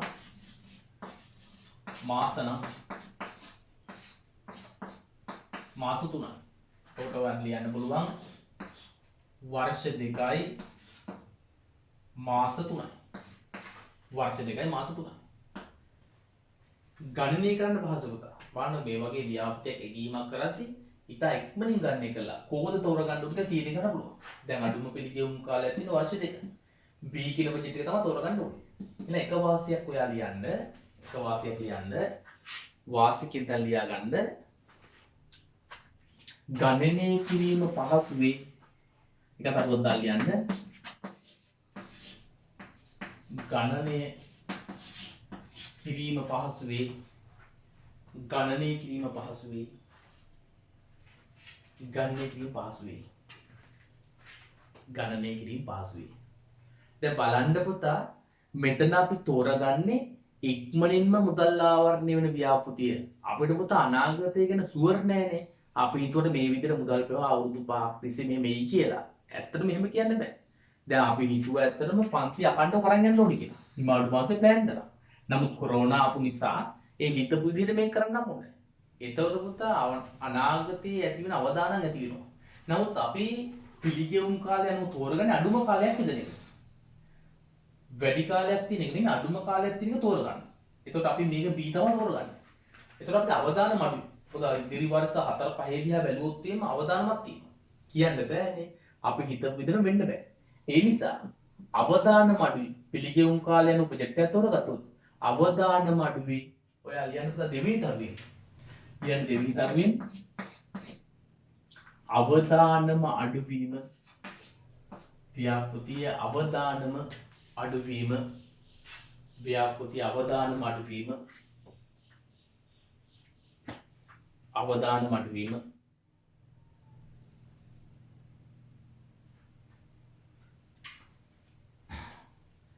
දැන් පුතා පිළිගෙවුම් කාලය අනුව අඩුම කාලයක් තියෙන බජට් එක නේ තෝරගන්නවා කිව්වේ. එතකොට මූලික ආයෝජන ඉක්මනින්ම ආවරණය වෙන ව්‍යාපෘතිය තමයි තෝරගන්නේ. එළම් මූලික ආයෝජන නැත්නම් මුදල් ප්‍රවාහය ඉක්මනින් ලැබෙන බජට් එක තෝරගන්න. ඒක අපිට වාසියක්. අපිට මේ සල්ලි වලින් වෙන වැඩක් කරන්න පුළුවන්. එහෙනම් තව එකක් ඔයා ලියන්න තුන්වෙනි එක ලියාගන්න ආයෝජන මුදල ඉක්මනින් ලබාගත හැකි වීම ආයෝජන මුදල ඉක්මනින් ලබාගත හැකි වීම ආයෝජන මුදල ඉක්මනින් ලබාගත හැකි වීම. හරි. ඔයා පුතා වාසි දෙකක් පාඩම් කරගත්තොත් ඇති. අපි යමු ඊළඟට පිළිගෙවුම් කාලක්‍රමයේ අවාසි. පිළිගෙවුම් කාලේ අවාසි. දැන් ඔයා හිතන්න පුතා අපි මෙතන තෝරගන්න B කියන ප්‍රොජෙක්ට් එක. B කියන ව්‍යාප්තිය තෝරගන්න. දැන් පළවෙනි අවුරුද්ද 50000 ලක්ෂ දෙක ලක්ෂය හම්බුණා. අපි තෝරගන්නවා B කියන ප්‍රොජෙක්ට් එක. එතනින් පස්සේ හම්බෙන්නේ ඊළඟ අවුරුද්දේ 10000යි 5000යි. ආයෙ සල්ලි කවදාවත් හම්බෙන්නේ නැහැ.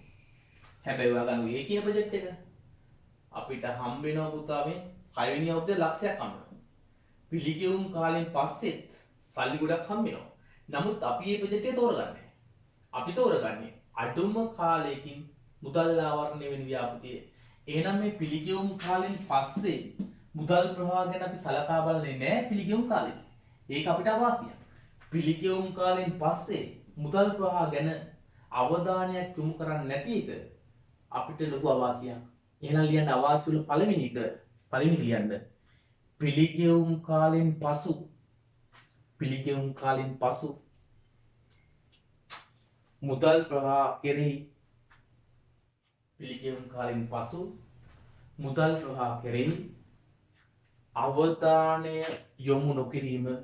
අවධානය යොමු නොකිරීම ඒක අවාසියක්. අවධානය යොමු නොකිරීම. හරි අහන්න පුතා. දැන් ව්‍යාපෘතියක් සම්බන්ධයෙන් අපි බලන්නේ මේ අවුරුද්ද එක විතරයි පිළිගෙවුම් කාලේ. මේ ජීවිත කාලේ තව වැඩි වෙන්න පුළුවන් නේ. අවුරුදු 6ක් නෙමෙයි අවුරුදු 8ක් 10ක් තියෙන්න පුළුවන්. ඊළඟ සම්පූර්ණම ජීව කාලේ මේ මුදල් ප්‍රවාහ ගැන සම්පූර්ණ ජීව කාලය පිළිබඳව සලකා බැලීමක් අපි මෙතනදී කරන්නේ. ඒක අවාසිය. සමහර විට මේක අවුරුදු 100ක් පුරාවල මුදල් ප්‍රවාහ ලැබෙන්න පුළුවන්. ඒතර අපි ඒක තෝරගන්නේ නැතුව මේ අවුරුදු දෙකකින් හම්බ වෙනවා කියලා බී තෝරගන්න. ලොකුම අවාසිය. එහෙනම් ව්‍යාපෘතිය මුළු ජීව කාලය පුරාම මුදල් ප්‍රවාහ පිළිබඳ සලකා නොබලන එක අවාසියක්.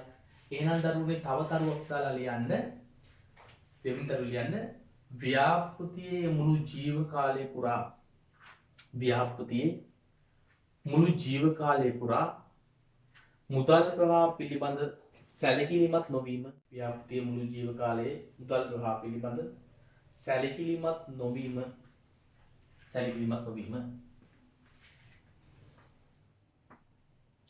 හරි අහන්න පුතා.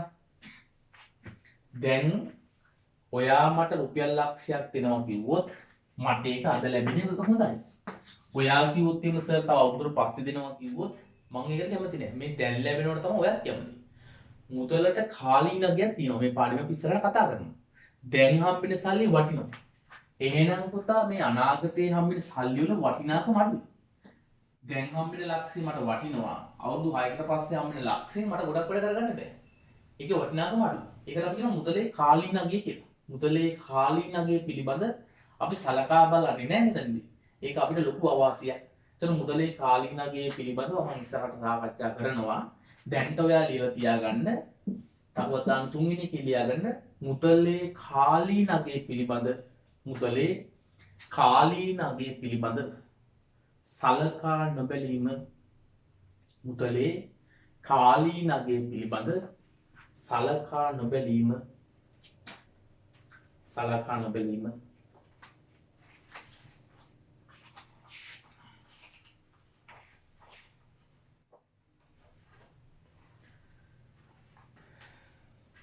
හරි.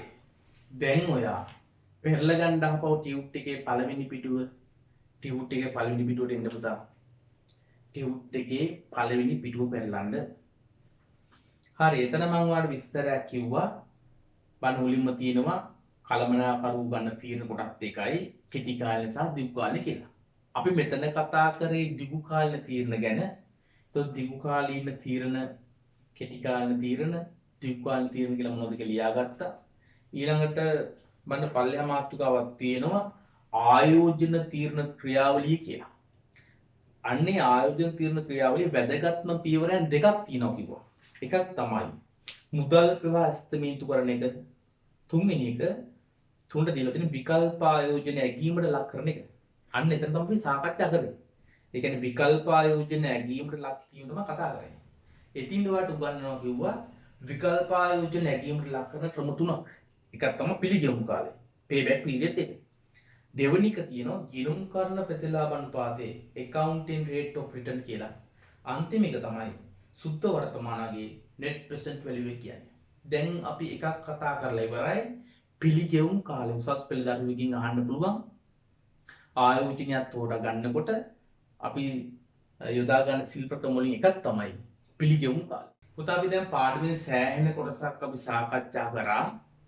දැන් පුතා ඔයාට මෙතන 2021 2022 දරුවෝ ඉන්නවා. ලංකාවේ විවිධ ප්‍රදේශවල දරුවෝ ඉන්නවා. ඒ නිසා පුතා හැමෝටම තේරෙන්න ඕන නිසා මම ටිකක් සරලව කරන්න ආවා. නමුත් ඔයාලට ගොඩක් සමහර කරුණු කියන්න ඇති. සමහර තේරුම් නැති කොටස් තියෙනවා මාත් එක්ක විසඳ ගන්න ඕනේ ඇති. ඒ නිසා පුතා අද මම ඔයත් එක්ක දැන් Zoom වලින් නැවත සම්බන්ධ වෙනවා. මේ පාඩමේ නැවත ගැටළු සාකච්ඡා කරන්න, පොඩි රිවිෂන් එකක් හැටියට කරන්න. මම ඊට පස්සේ තව අමතර ගණන් ඔයත් එක්ක සාකච්ඡා කරන්න බලාපොරොත්තු වෙනවා. ඔයාලට පුළුවන් මම එවන link එක හරහා Zoom වලින් සම්බන්ධ වෙන්න. එතකොට උත්තේ ඔයාගේ mic ඔයාලට පුළුවන් off කරලා තියන්න අවශ්‍ය වෙලාවට විතරක් mic එක on කරලා මගෙන් ගැටළු අහන්න පුළුවන්. ඉස්සරහට අපි යනකොට ඔයාලට තව වැදගත් වෙයි. මාත් එක්ක ගැටළු සාකච්ඡා කරන්න පුළුවන්. ඒ වගේම ඊට වෙනස් අභ්‍යාස මම දෙනවා. ඒ නිසා අද දවසේ හැමෝටම Zoom වලින් සම්බන්ධ වෙන්න අවශ්‍යතාවයකුත් නැහැ. නමුත් ගැටළු තියෙන දරුවන්ට මාත් එක්ක Zoom වලින් සම්බන්ධ වෙන්න පුළුවන්. මම හිතනවා සියලුම දරුවෝ සම්බන්ධ වෙයි කියලා. ඉතින් ගැටළු නැති දරුවෝ සම්බන්ධ වීමේ අවශ්‍යතාවයක් නැහැ. නමුත් ඉස්සරහට යනකොට අනිවාර්යයෙන්ම සම්බන්ධ වෙන්න. මොකද මේ ටියුට් එකට අමතරව ගණන් මම ඔයත් එක්ක සාකච්ඡා කරනවා. ටියුට් එකට අමතර ගණන් මම ඔයාලට තව වෙනම ගණන් එවන්න පුළුවන්. ඒ නිසා පුත් අපි ඊට වඩා දේවල් ඔයත් එක්ක මම සාකච්ඡා කරනවා. ඒ නිසා ඔයා Zoom එක මාත් එක්ක දැන් සම්බන්ධ වෙන්න. මම 9ට ඔයත් එක්ක Zoom වලින් සම්බන්ධ වෙන්න බලාපොරොත්තු වෙන්නේ. ඊට අමතරව මම ඔයාලට කියන්නේ ගෙදරදී දැන් ප්‍රැක්ටිස් කරන්න. දවස් කිහිපයක් තියෙනවා මම අනිත් දවසේ පන්ති කරනකම් එතකම් ඔයාලට පුළුවන් මේක ප්‍රැක්ටිස් කරන්න මුලින් ඉඳලා හදපු ගණන් ටික මොනවද කියලා ප්‍රැක්ටිස් කරන්න පුළුවන්. අපි අනිත් දවසේ පාඩම ඉතුරු ටිකට යමු. මම ඔයත් එක්ක Zoom වලින් සම්බන්ධ වෙනකම්. හරි. එහෙනම් අදට මම වැඩි නවත්තනවා. සියලු දෙනාටම ආයුබෝවන්.